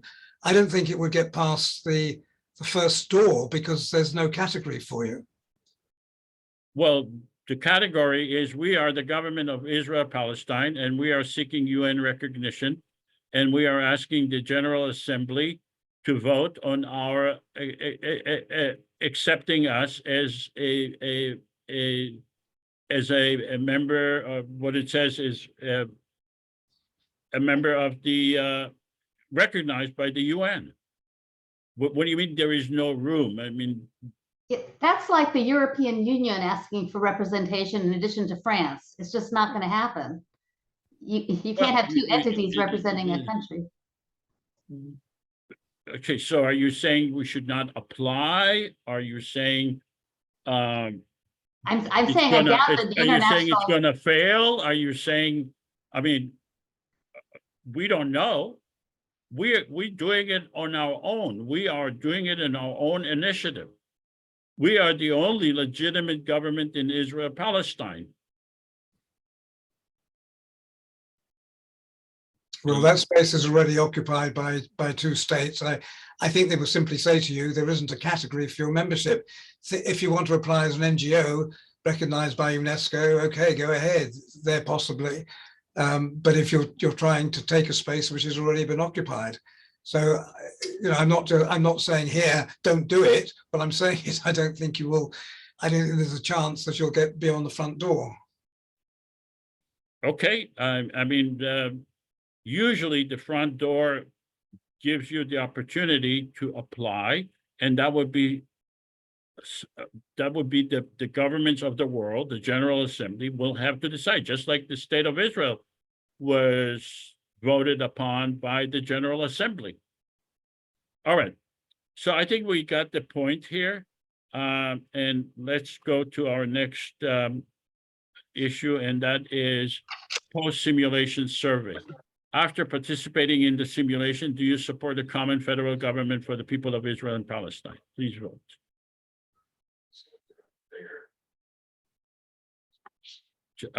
Dan, can you put the vote? Now, this is for everyone. Do you support a federal government for the people of Israel and Palestine after participating in the simulation?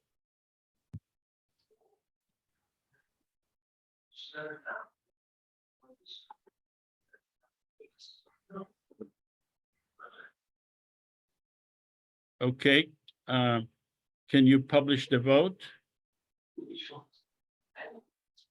85%, 29 out of 34 voted yes, and 5 out of 34 voted no. So it seems like we started with 53, so we are missing people, but the percentage went down. The number also went down, but we don't have full. Okay. So we're going to have an open discussion now, and I'm going to be asking you to focus on these questions. Could the IPC make peace? Is the formula attainable? Is it perfect?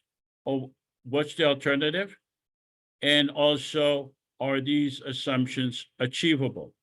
And if not, why not? I hope that you focus our discussion on this. I believe that a common democratic government is achievable. Online election is feasible. 1 week of war between Israel and Gaza is over $3 billion. $100 million is a drop in the bucket and could make this thing a reality. and the current governments of Israel and Palestine are not legitimate in the entire area of Israel-Palestine. And it makes perfect sense to have a legitimate government for the whole area of Israel-Palestine, a true democratic government based on secular principles and based on the Constitution. So let me open it up now to have a open discussion, and you can ask Tony questions, or if necessary, you can ask me as well. All right, let's start with the way in order here. Charles first, then Tony McCauley, then Shlomo, then Elizabeth, then Tom, Phil, Shihan, and Phil. Okay, then you can join if you want. All right, Charles. Tony, I would like to make a number of statements which I think you will agree with, and then pose my question. First of all, you said that Israel has been saying they've wiped out the last terrorist cell for the last 50 years.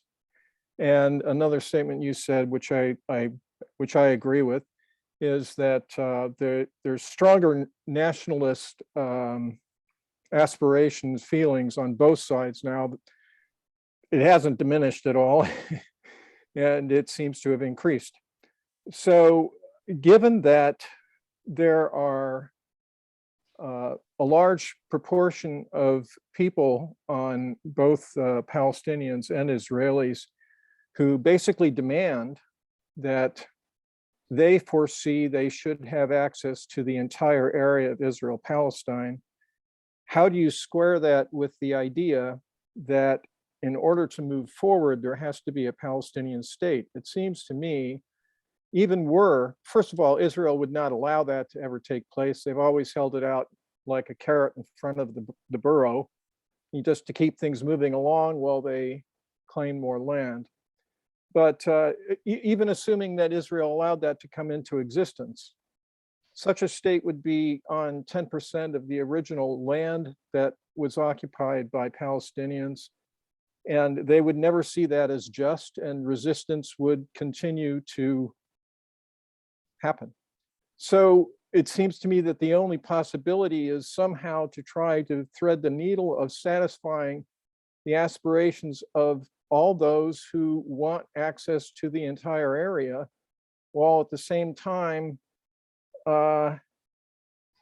not denying either side, and where they're in a situation where they're both very, paranoid about each other. So,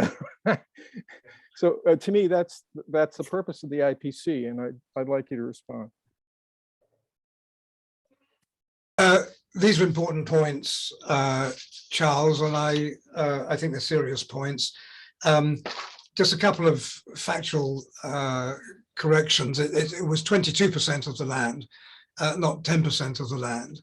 Well, originally 22, but now with all the cantons that have been created and the separation, the bypass roads and everything like that, I mean, if we were to actually make a state out of the amount of area that the Palestinians theoretically control at present, it's only down to about 10 or 12%. That's my impression. Yes, well, I think the site should be set where the Palestinians themselves set it.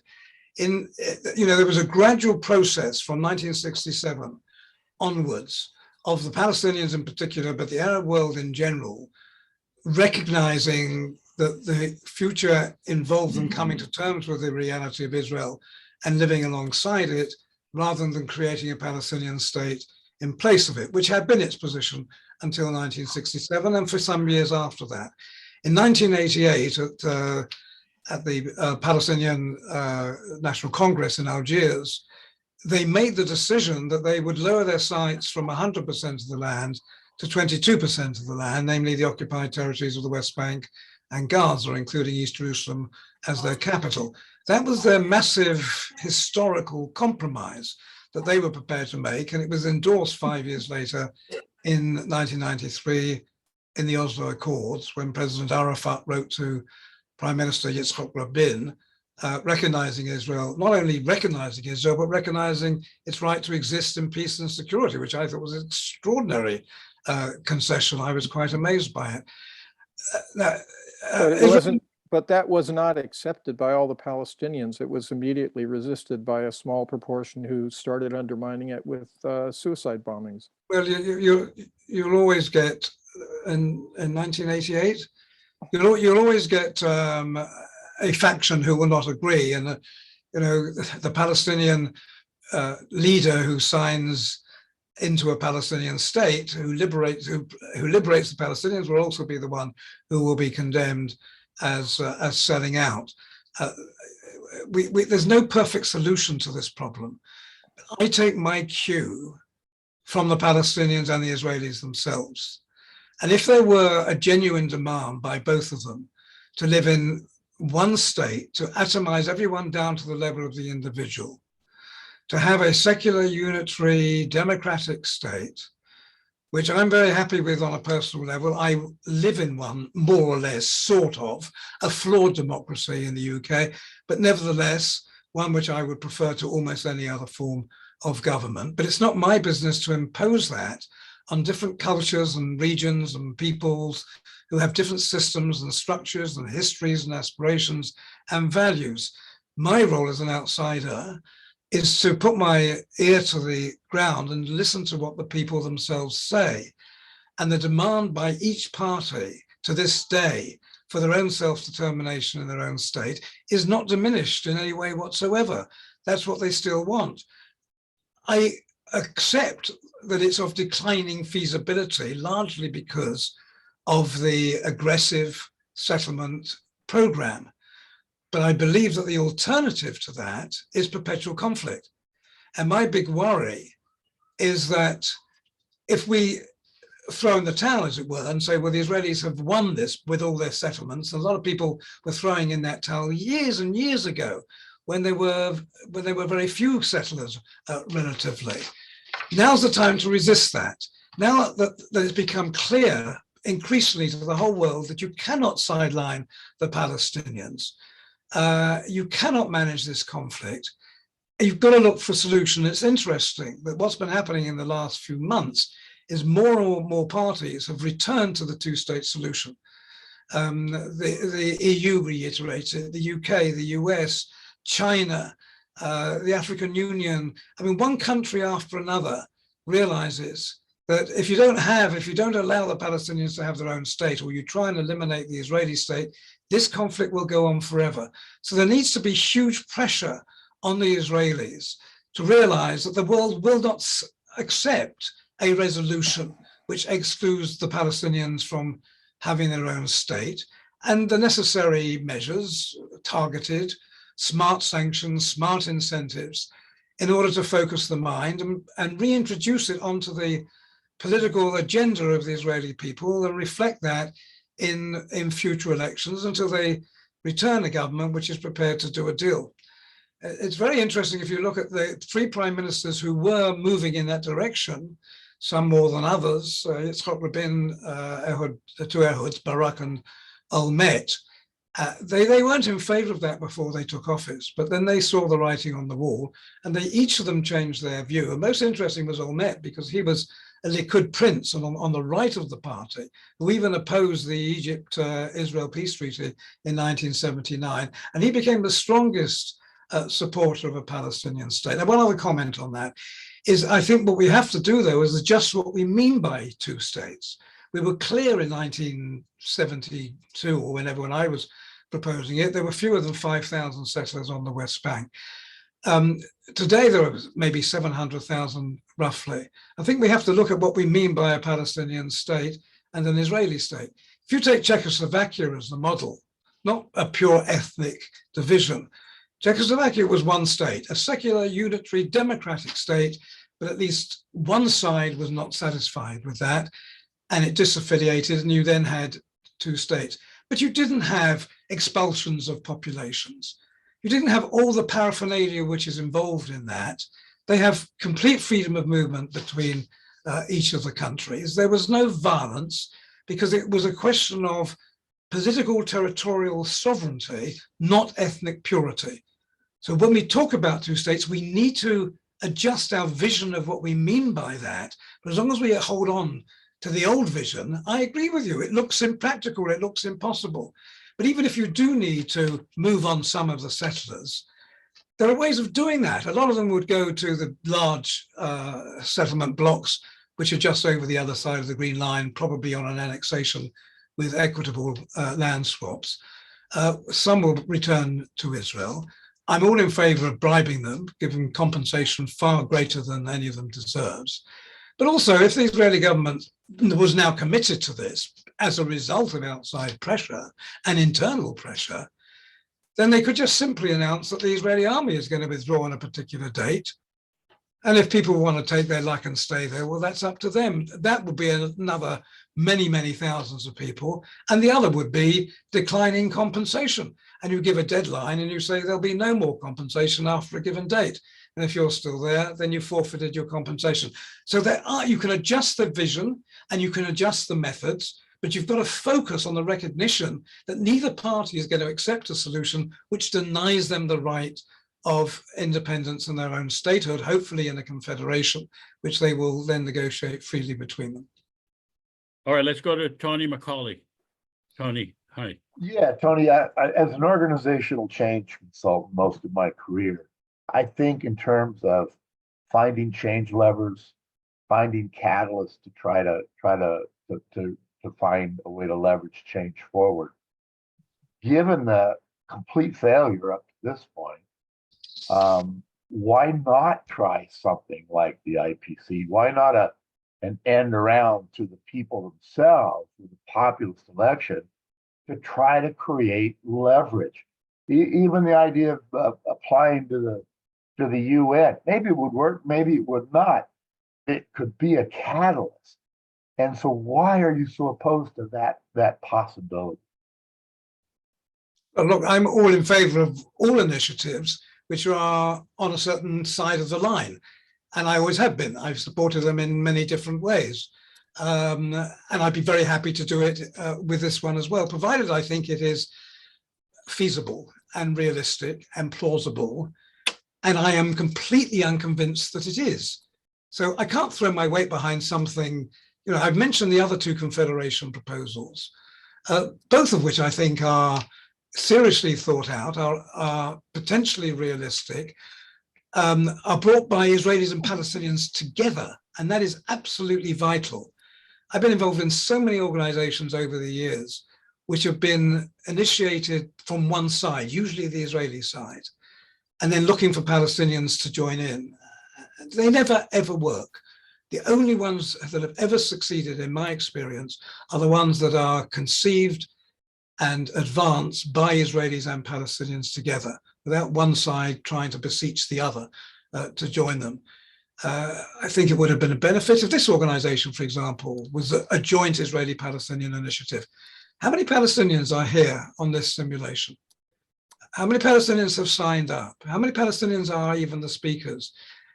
The support's not there. And one of the reasons it's not there is because it doesn't have any clout. That's the way I see it. Now, I'm not saying to everyone else, abandon it, carry on with it, try it. But it's not a question of it might or it might not, like it's a 50-50 thing. It's a question of looking strategically at what are the chances of certain things succeeding. I would say the chances of this getting anywhere are, I think they're very, very low. And you know, I wouldn't put my weight behind it because there are so many other alternative initiatives that I do put my weight behind. So that's my answer, Tony, fellow Tony, to your question. All right, let's go to Shlomo. Okay, there's so much to say. I have questions to you. So just to be sure I understand you, if all the people wanted, if people would admit or agree to one state between the river and the sea, you would be for it? If this is what people want, and we will talk about what people really want in a moment.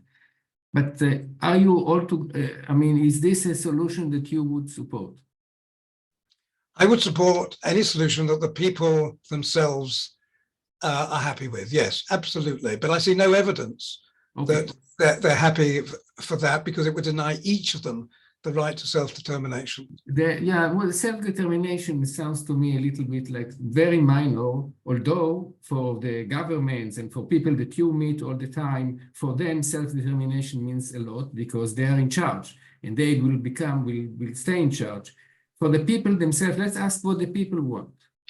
What Israelis want is ethnic cleansing, and that's what they are doing all the time. They're doing it in Gaza and they're doing it in the West Bank. They've been doing it for 75 years. That's what the Israelis want. The Palestinians, what do they want? First and foremost, they want to live.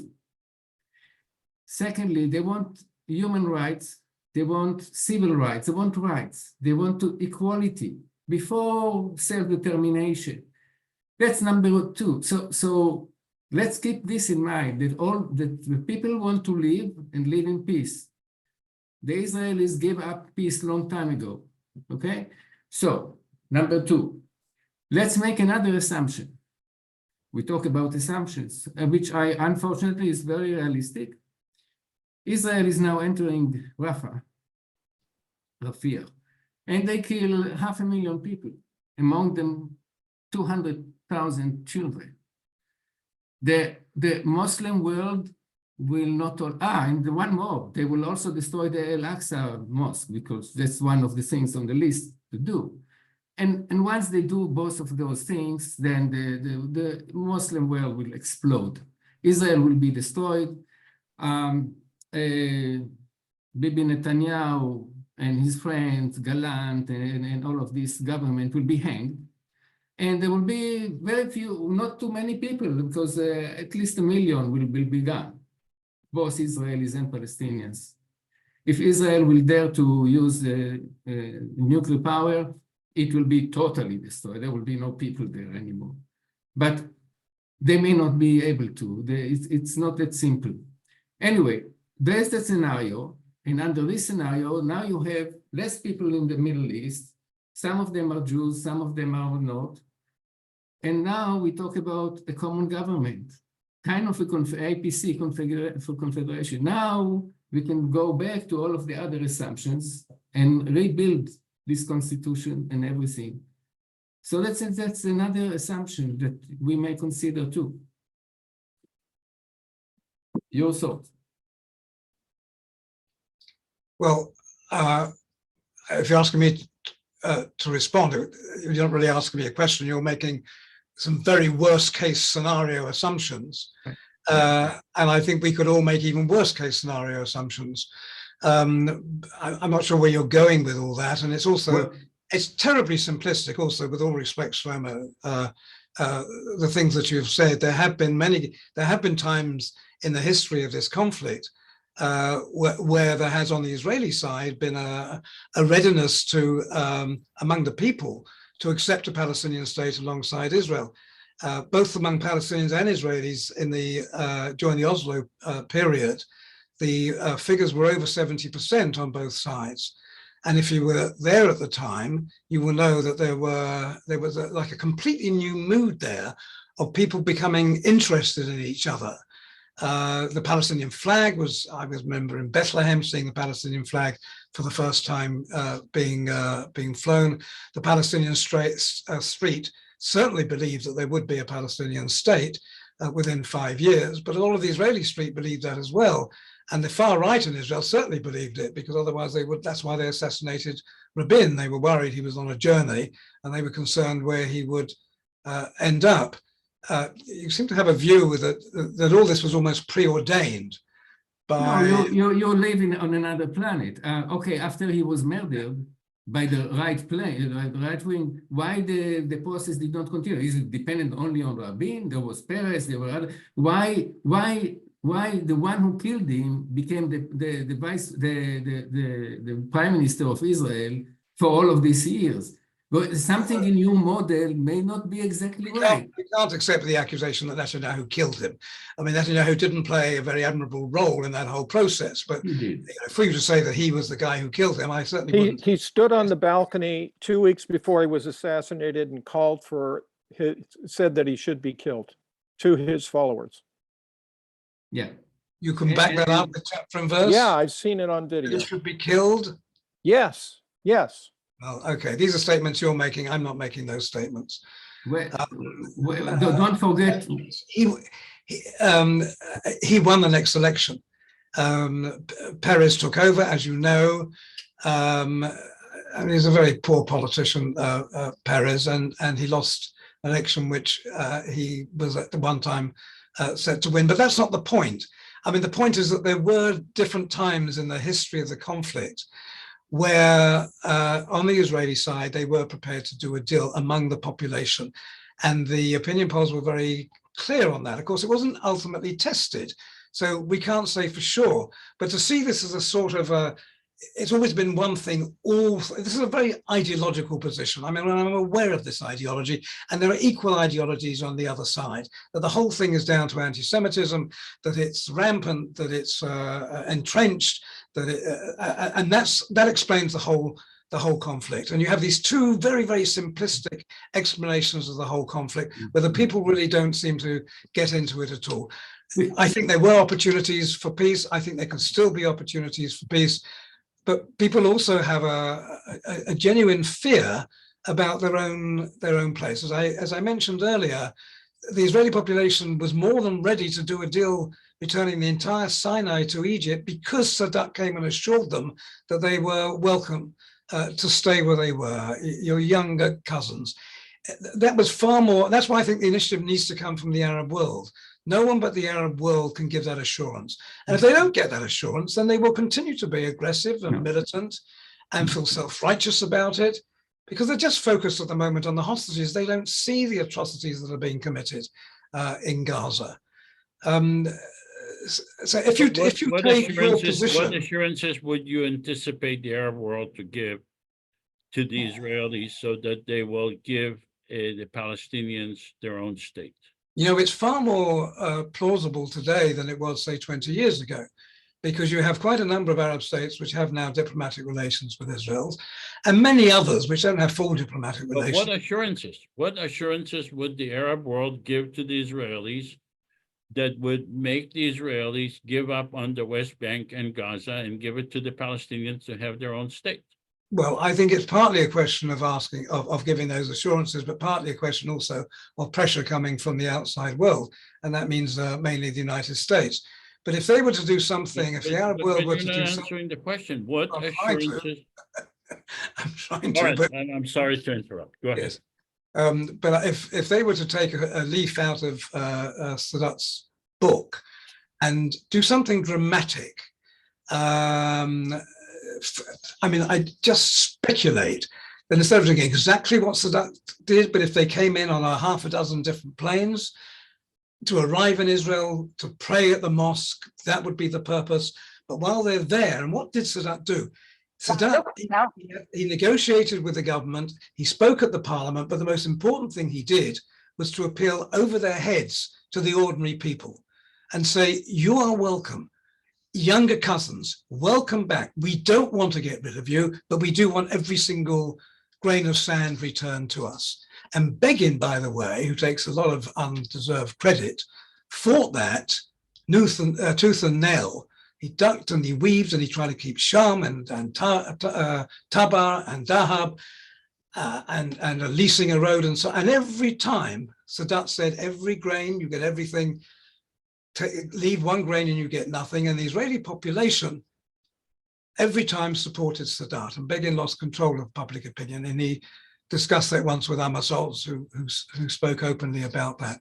So if the Arab League, and it's easier for them because at that time Sadat was a betrayer in the Arab world for having gone out on his own, but now there are so many Arab countries which are ready for a deal, and some of them have already done that deal in the so-called Abraham Accords.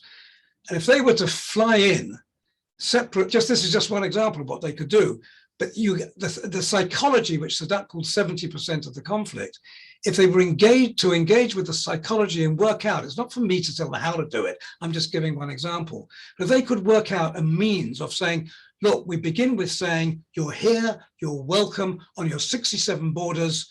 There's the Arab Peace Initiative. Revive that peace initiative, because that's what the initiative said, in exchange for Palestinian statehood, and absolutely insist on that. And then you have to supplement that with pressure from the outside. That pressure could be positive as well as negative pressure. In other words, incentives as well as smart sanctions. Okay, so two assumptions in your model of the situation are not right. One assumption is that Israel wants peace. Israel is not interested in peace. Israel is interested in land and the whole thing. That's what Israel wants, nothing else. I understand that's your ideology. I understand that. I'm sorry, it's not an ideology. This is relative. This is very simple. This is money and land. That's all of what it's about. There is big investment in the West Bank. There is a big investment in Gaza now is going to come. There will be now a new oil field. Shlomo, let's have other people ask questions. I'm sorry. Okay. Let me just say one more assumption. So you assume that all we need is the Arab world already accepted Israel, was ready to accept Israel for many years. Israel is not interested. Israel wants the Palestinian to disappear from the face of the earth. And that's the problem. Once you recognize this problem, we'll start to build the right model. Then it's up to the rest of the world to put that pressure on, Shlomo.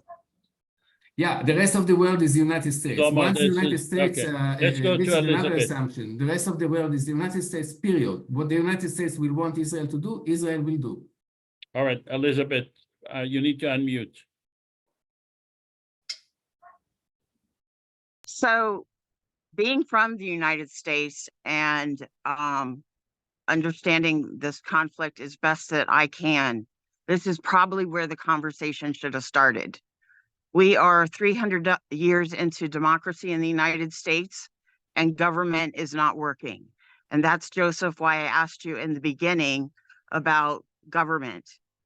I thought this was going to be a forum where we came together, where we could all speak, come to some real ideas. I didn't know it was a simulation, and that we were just going to press yes and move on.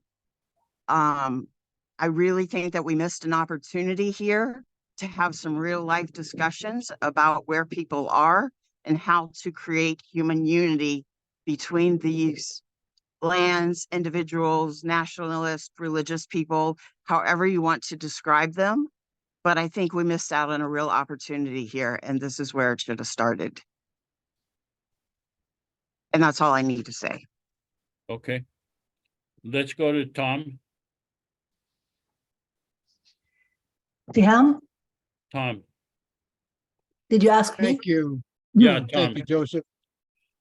Thank you, Joseph. And I would like to actually commend you on this program. I think that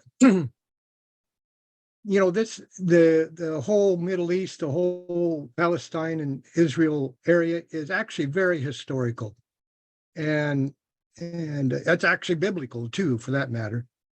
But beyond that, what I commend you on this in this situation is the fact that you want to bring the peoples together to form a government. Now, I am encouraged here in the United States by some of the protests that are going on campuses and the interviewers of not only the protesters or who the protesters are, but there are also Jewish people involved in that, and that they are supporting the protests on stopping this conflict and people getting together. So I commend you in this response of putting together.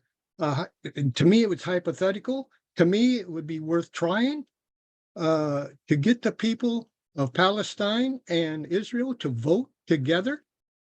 And now, I must admit that putting a government together is not taking care of the land issue. And that is the main thing that is probably going to be on the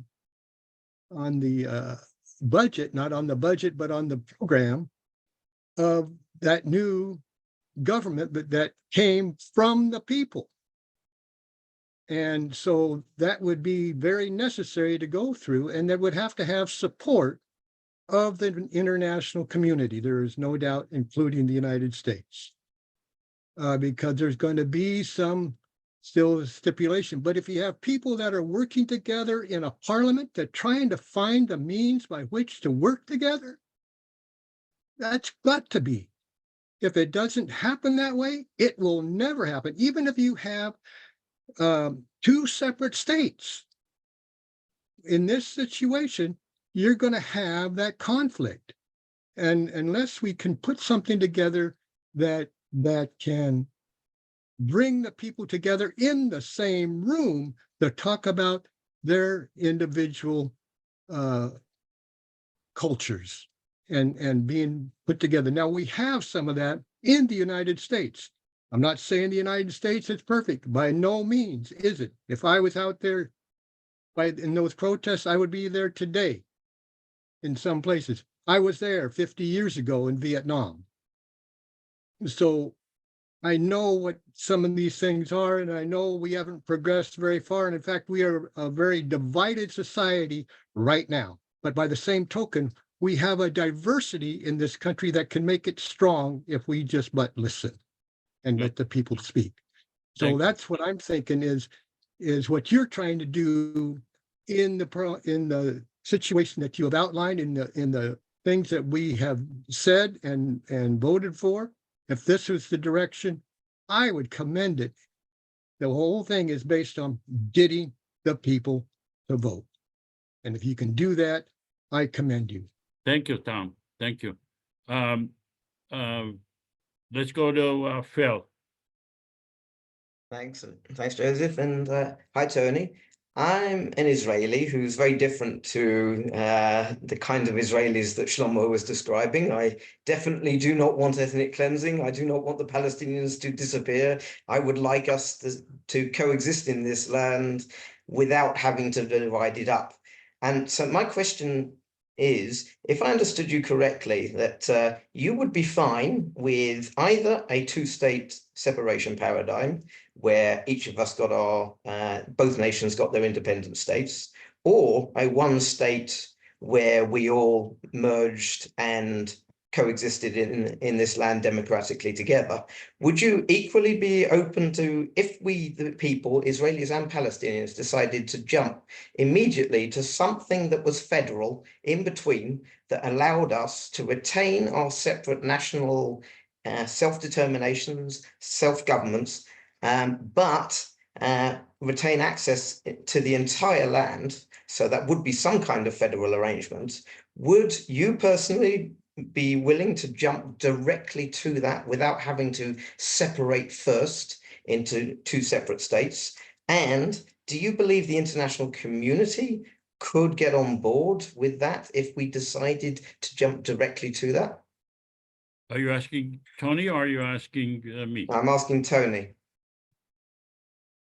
Thank you, Phil. I'm guided entirely by what Israelis and Palestinians want for their future. I'm not wedded to any particular formula. If there is strong evidence that they both no longer want to have self-determination in their own state, then I have to respect that. If they've moved on from that, then I respect that too. I'm not important in that any more than any of us in this conversation are.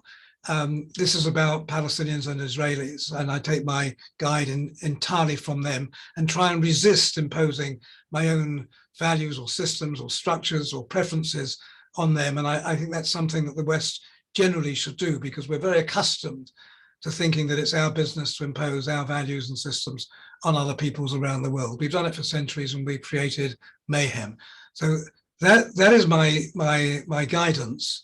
But I came up with a formula, well, exactly 10 years ago, actually in 2014, with the Palestinian thinker Sam Bahour, who some of you may have heard of. We wrote a joint article in Le Monde Diplomatique in April 2014, and we concluded by calling for the following formula: a Palestinian state now, or equal rights until there is a solution.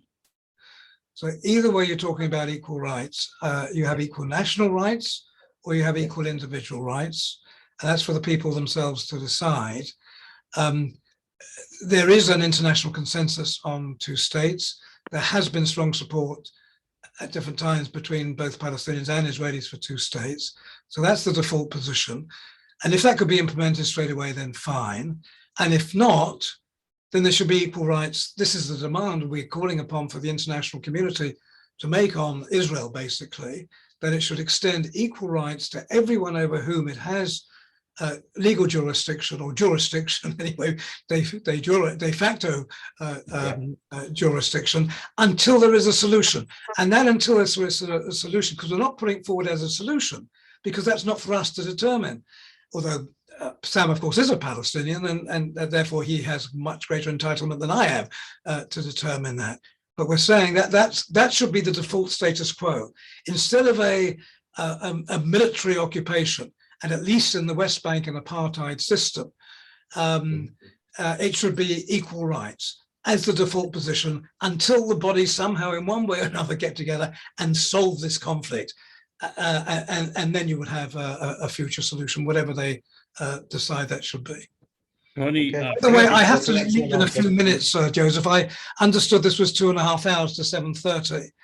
okay, let's go to Brian. Thank you very much for your answer, Tony. That was a fantastic answer. Let's go to Brian. So let's Brian and Baruch, and then Gottfried. Brian. Okay.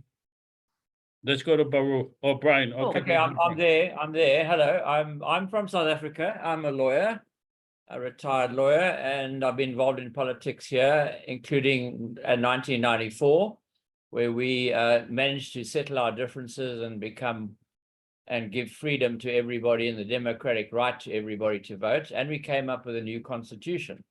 And that really was a fantastic thing. But the reason it happened was because of power relationships. And the power relationships were that the people who had the vote, who were mostly the white people in South Africa, they did not want their children, they were middle class, they did not want their children to be killed in a fight with the black population. And so they decided, because Nelson Mandela was seen as a moderate and was released from prison by the government, we decided that it was safer to have a black controlled government than to try and impose a minority government on the population. So it all came down to power relationships. Now, we don't talk about what's happened since then, but we were a minority, and the power relationships were such that we had to compromise.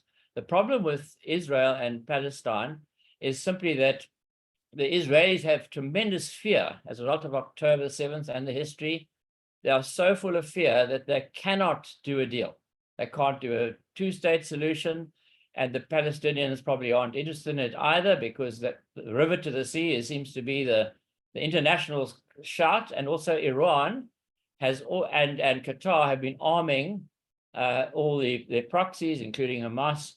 And the biggest problem is there's nobody that stands out. There's no person like Nelson Mandela and F.W. de Klerk who stand out and say, we can do a deal. So unfortunately, I'm always a glass half full person, but I'm very concerned that the Israelis will simply carry on and try and change the thinking of the Palestinians, and that will fail. So as long as you've got Iran and you've got all these wrong ideologies, these ideologies of violence, we're not going to get anywhere. And I don't know what the future is. I also agree with Tony that we should have a bottom-up, it's got to be a bottom-up solution, and they've got to come up with somebody who's not Hamas and who's not the Palestinian Authority. There's got to be a change, and we're not there. We're miles away from that. And all I can say is I was happy to participate in this, because I think anything we try, we must come up with ideas. But at the end of the day, if you have this terrible power relationship with Iran, threatening the whole of the Middle East and even the West. I mean, you in the United States think you crossed the Atlantic, but you threatened all the time. And Russia and China and Iran and whoever else you want to mention, we are in a very fraught situation, and all of us are at risk. And we simply have to encourage, and that's all I can say. We can't impose anything from the top. We've got to encourage others to be peaceful and to come together.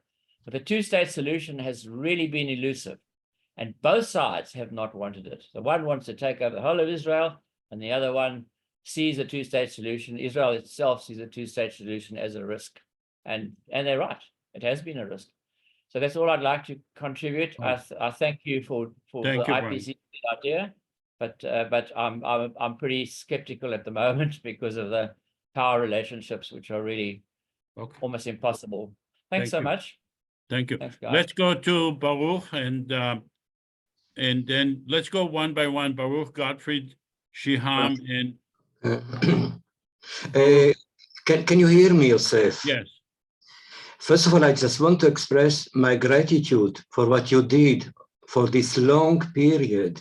You came with a vision ahead of your time. And now reality changed, but you might have even an opportunity for even a bigger contribution, you see, because there are thinking people here, but we have to really see in the face the new reality. And the new reality is such that we have to, the time is running out, and there are we have two major forces on the ground that if we don't see them with open eyes and don't grab with all our hands, and then add your intelligence and the people of the experts that come here to make sure that the solutions won't be sabotaged, we are going to lose a big opportunity.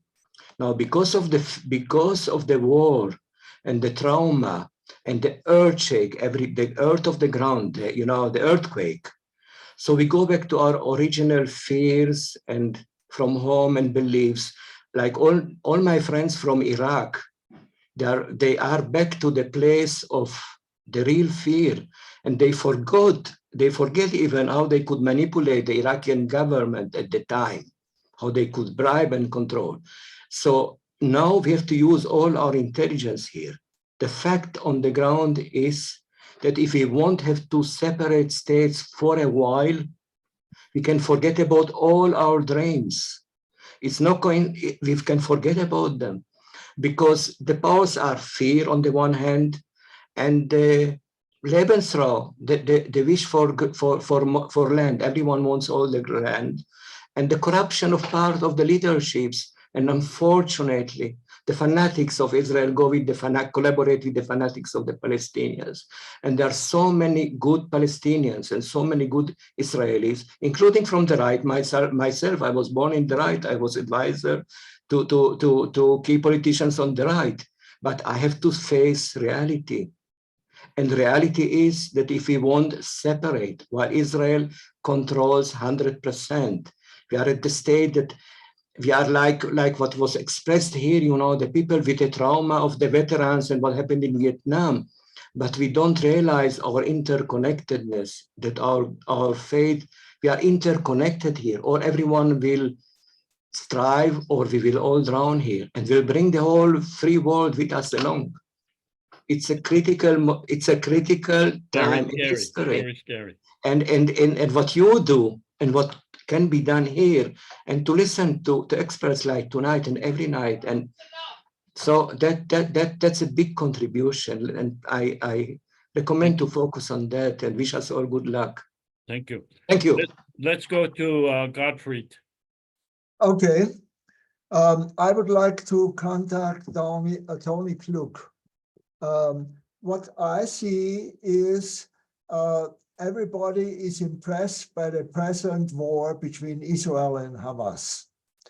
And so the only thing that would be seen as realistic is a solution of power.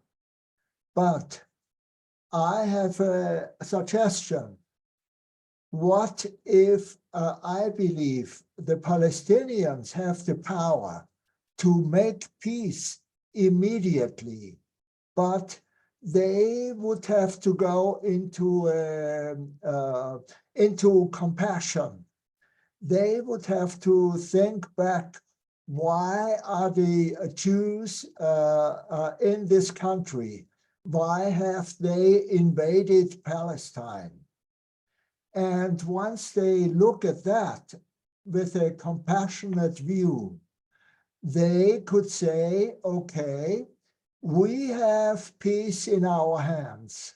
All we need to do is welcome the Jewish people in Palestine, fully welcome them. And then we will get our rights also. If we stay in this positive view of the Israelis, then everything will change.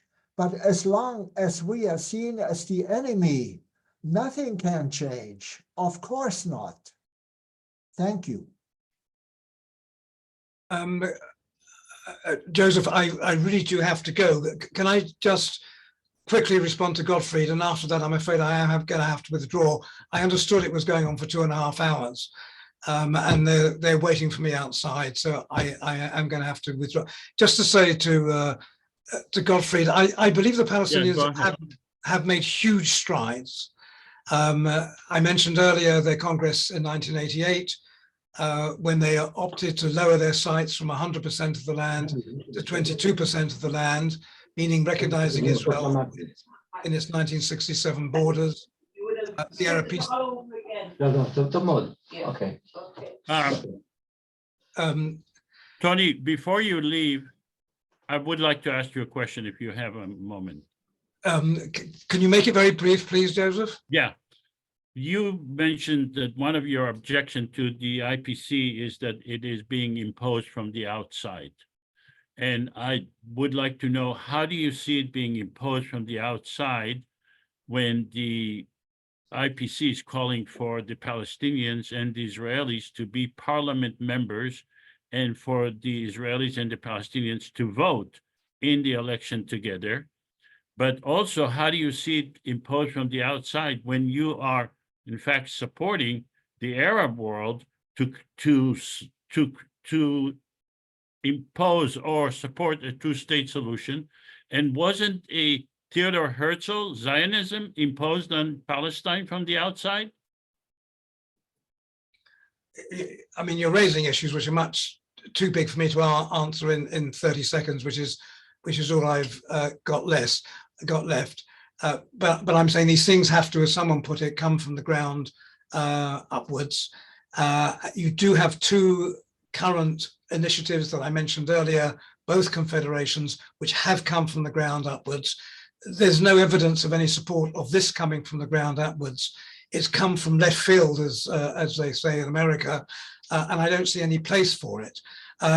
It's not that I am hostile to it or I don't wish it to succeed. I just don't see that it has any traction, and that's my issue with it.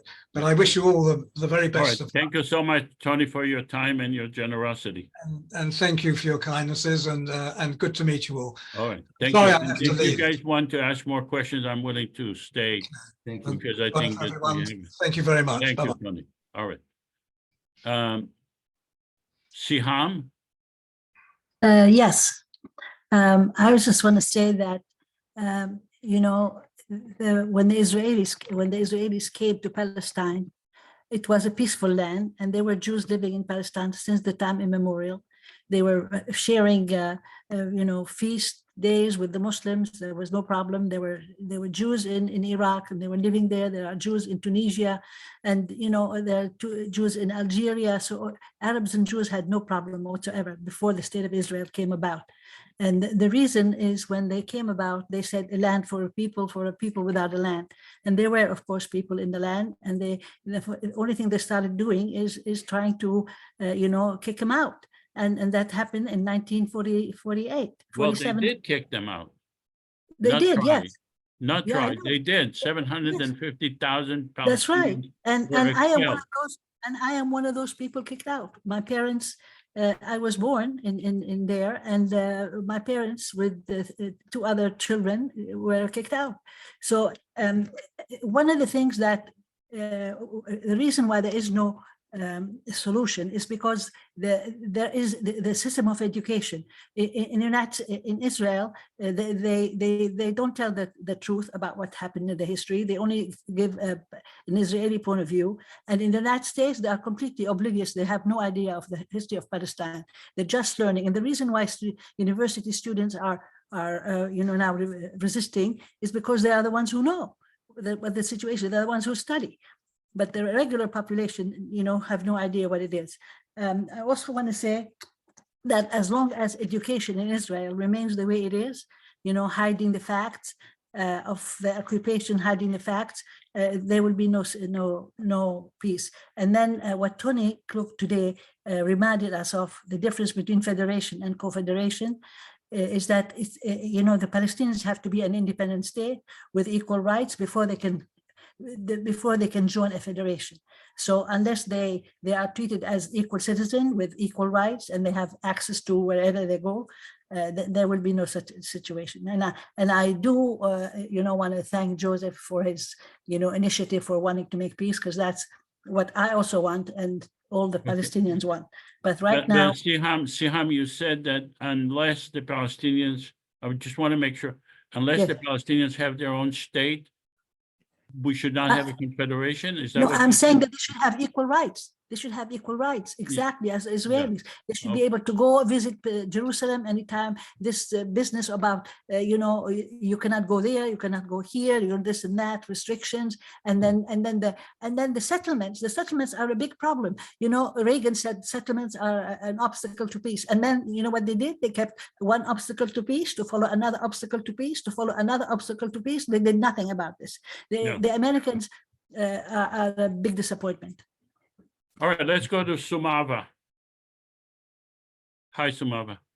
Yeah, hi, Professor. So actually, I wanted to ask question to a speaker, but since he's gone, so no problem. I can just wanted to maybe give some suggestions. Maybe I don't know, since I'm new to this session, but maybe we should also bring in floor some speakers from Palestinian side, and since now we have also seen the Israeli and Iranian crisis, maybe some speakers from Iranian side as well. So so that more what to say, More balance. balance, not only balance, and also more perspectives could be heard. I saw you after a long time, so just wanted to suggest. All right, thank Professor. you. So, do you have a comment? Just a quick to agree 100% with Siham. I grew up in Israel and was indoctrinated like any other Israeli. And we didn't know what really happened. We were told the story, and it was only partial story, of course. And so did our parents. I have just read a very important book by Ilan Pappé, The Ethnic Cleansing of Palestine. And yes, I'm aware of this book. And a shocking book. Absolutely shocking. And I feel like we were cheated big time all of these years, and most Israelis would not even touch this book. No. But it's hidden. So you're right. You're right, and that's what I told him. First, equal rights. First, human rights and equal rights, and then we can do whatever we want. Exactly. And then they will be at equal footing, then they can join a federation. But before that, it's inconceivable. And especially now, well, I think that situation. I think a confederation would make equality. I don't think that the Israeli government would make equality. I don't think the Palestinian government would make equality. The Palestinian government, I think that the only government that would make equality, would create equality, is a common federal government. And that, I had a huge issue with Tony. He said, well, let's have, he is supporting two-state since the 70s. And he said, well, the two-state is the right decision, the right avenue to take, but it failed. And he said, well, it failed because the process failed. Okay. There is a process in creating anything. Yes, but I need to tell you, Mr. Abisar, I need to tell you that, you know, Yasser Arafat wanted to make peace, and then that did not, you know, what happened is that he came back to the West Bank and then they killed him, right? Poisoned him. You know what you want to do? You want to eat the cake before you put in the ingredients together of the cake. It cannot happen. You have to first put the ingredients together, mix them, and then bake the cake. You want to eat the cake before it's baked. And that's the problem with the, I mean, I love the fact that you really want peace between the two people. I think this is a fantastic idea and a blessing, you know, and I want 50,000 people like you to be alive and working at it. But I think that before the equality happens, you know, and before the borders are, you know, dispersed, this will not happen. All right, Elizabeth, hi. Yes, am I on mute? No.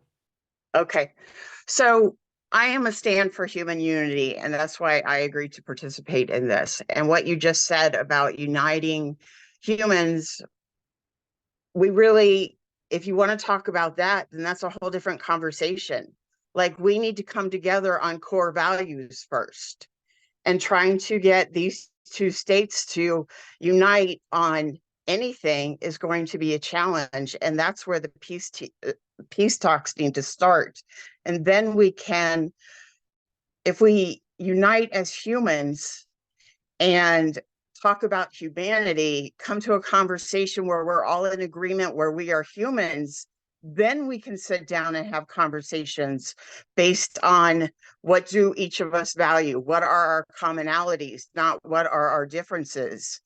And that's where we really need to start. But people, Well, how do Palestinians and Israelis unite on right?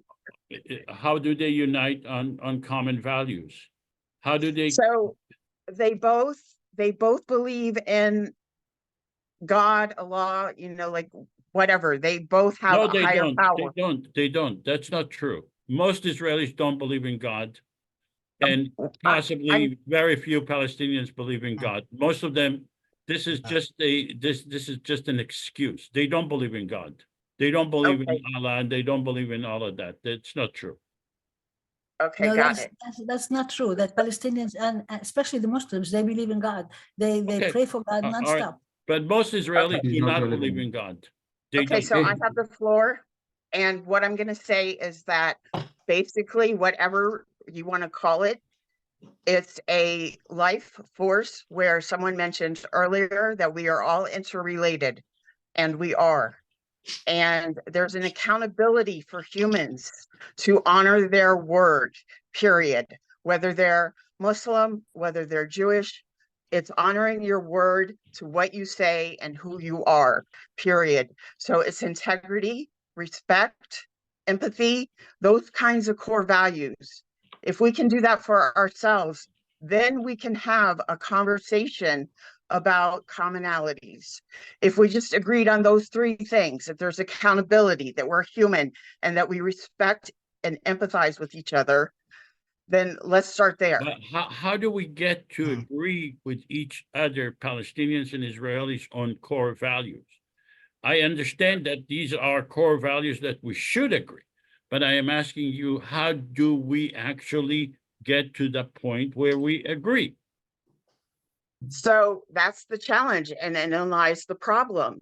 All right, And so, I'm very familiar with both religions, what they believe, what they've gone through, what they've been persecuted for, what their values are. And I have a very difficult time answering that question. But so that's why we are proposing the IPC, a common federal government where people will actually be sitting together and dealing with each other face to face, and dealing with the issues face to face, and having a platform to vote upon. What's wrong with that? so you're forcing government to vote. And I know that specifically Muslims won't vote because they don't believe in voting. They believe that all their allegiance is to Allah. Muslims vote in Israel in the exact same percentage as Jews. Muslim vote in America in the exact same presented as Jews. So why? So. In the United States, yes. I'm talking about solving the problems regionally like you want to do and creating a No, government. but you use the word Muslims do not, something like Muslims do not believe in voting. And I am showing you that Muslims vote in the exact same ratio as Jews, as Christian, whenever they are being given the opportunity to vote. In Egypt, they vote too, you know, in Jordan, they vote too. Yeah, what is And this? also in the West Bank, What- they vote. What is this distinction between Muslims and non-Muslim? We are all human beings. That's what you were saying, and I enthusiastically agree. So why now suddenly Okay, let's go. discriminate Let's and go to say- Sean. Guy, can you Unless hear me? Elizabeth, unless you, Can you hear Sean. me? No, I'm good. I'm good. Can you hear me, Joseph? Can you I me? hear you and I see you, and thank Okay. you. I just want to have a question. You could correct me on this if you can. I just came to my mind. Do you think Israelis are scared of the right-wing government, or some left-wing Israeli are scared of the population because they believe the Israeli general are mostly right-wings? And remember when Yitzhak Rabin made a deal with Yasser Arafat and agreed to the Oslo Accord? And when he did that, he got killed. And I think any Israeli who takes the footstep of Yitzhak Rabin, they not will get killed. I don't know if they'll probably grow some hostility in the Israeli society. So do you think the left wing in Israel are afraid to speak up because the government and the population is mostly right wing? Look, the Israelis and the Palestinians are not a monolithic society. Some Israelis are afraid to speak out, but some are not. You know, I follow Israeli media all the time. I see Israelis calling the Israeli government criminal, and they call them all sorts of horrible things. And some are, when I speak to them, they say, keep your mouth shut because bad things will happen to you. Israeli society, in my opinion, is a fractured society.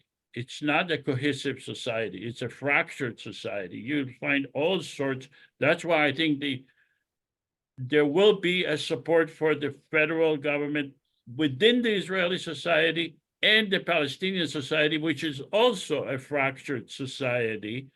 And we just kind of put them together as if they are truly in opposition to each other. In my opinion, they're not. They are people, normal people that are, at the end of the day, when you offer them a way out, they'll take it.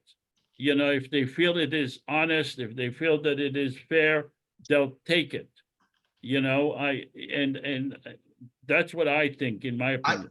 I don't think, Netanyahu cares about the people. He just cares about his political gain. He doesn't care what the Israeli or the Palestinian. I mean, neither the Palestinian care about the people. It's all about the political gain. That's all it is. Yeah. Joseph, can I answer Sean's question? Yeah. Go ahead. Okay, yeah. I'm an Israeli and I have participated in demonstrations and I am an active peace builder and I'm very public about it. And I have never faced any problems from the government. And I even understand that the government is quite supportive of what I do.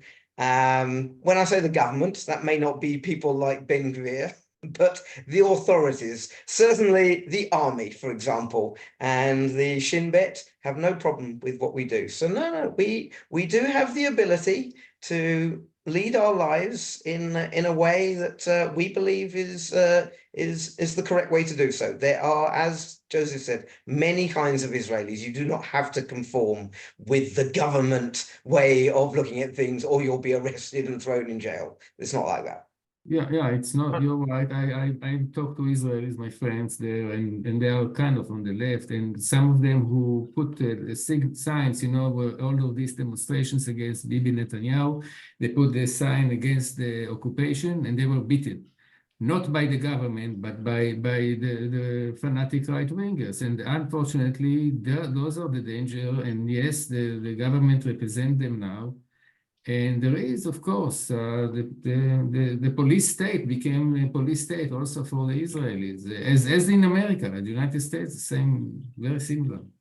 Phil, I just wanted to tell you, I'll be in Israel on arriving on May 29, and I'll make a point to meet with you in person. Great. I look forward to it. Where do you So live? then, Sur Hadassah, right next to the Green Line, between Jerusalem and Bet Shemesh. Oh, okay. Yeah. All right. Terrific. Okay. Look All forward to right. it. Thank you all for joining, and we thank you for engaging in this conversation. I think that we are making progress every time, even though we disagree, but I think the issues are becoming clearer and clearer when we discuss the issues and when reality hits. So thank you all so much, and I hope to see you in the next simulation. Bye-bye. Thank you. Thank you. Thank you, Bye. Joseph. Bye-bye. Thank you. Bye, everyone.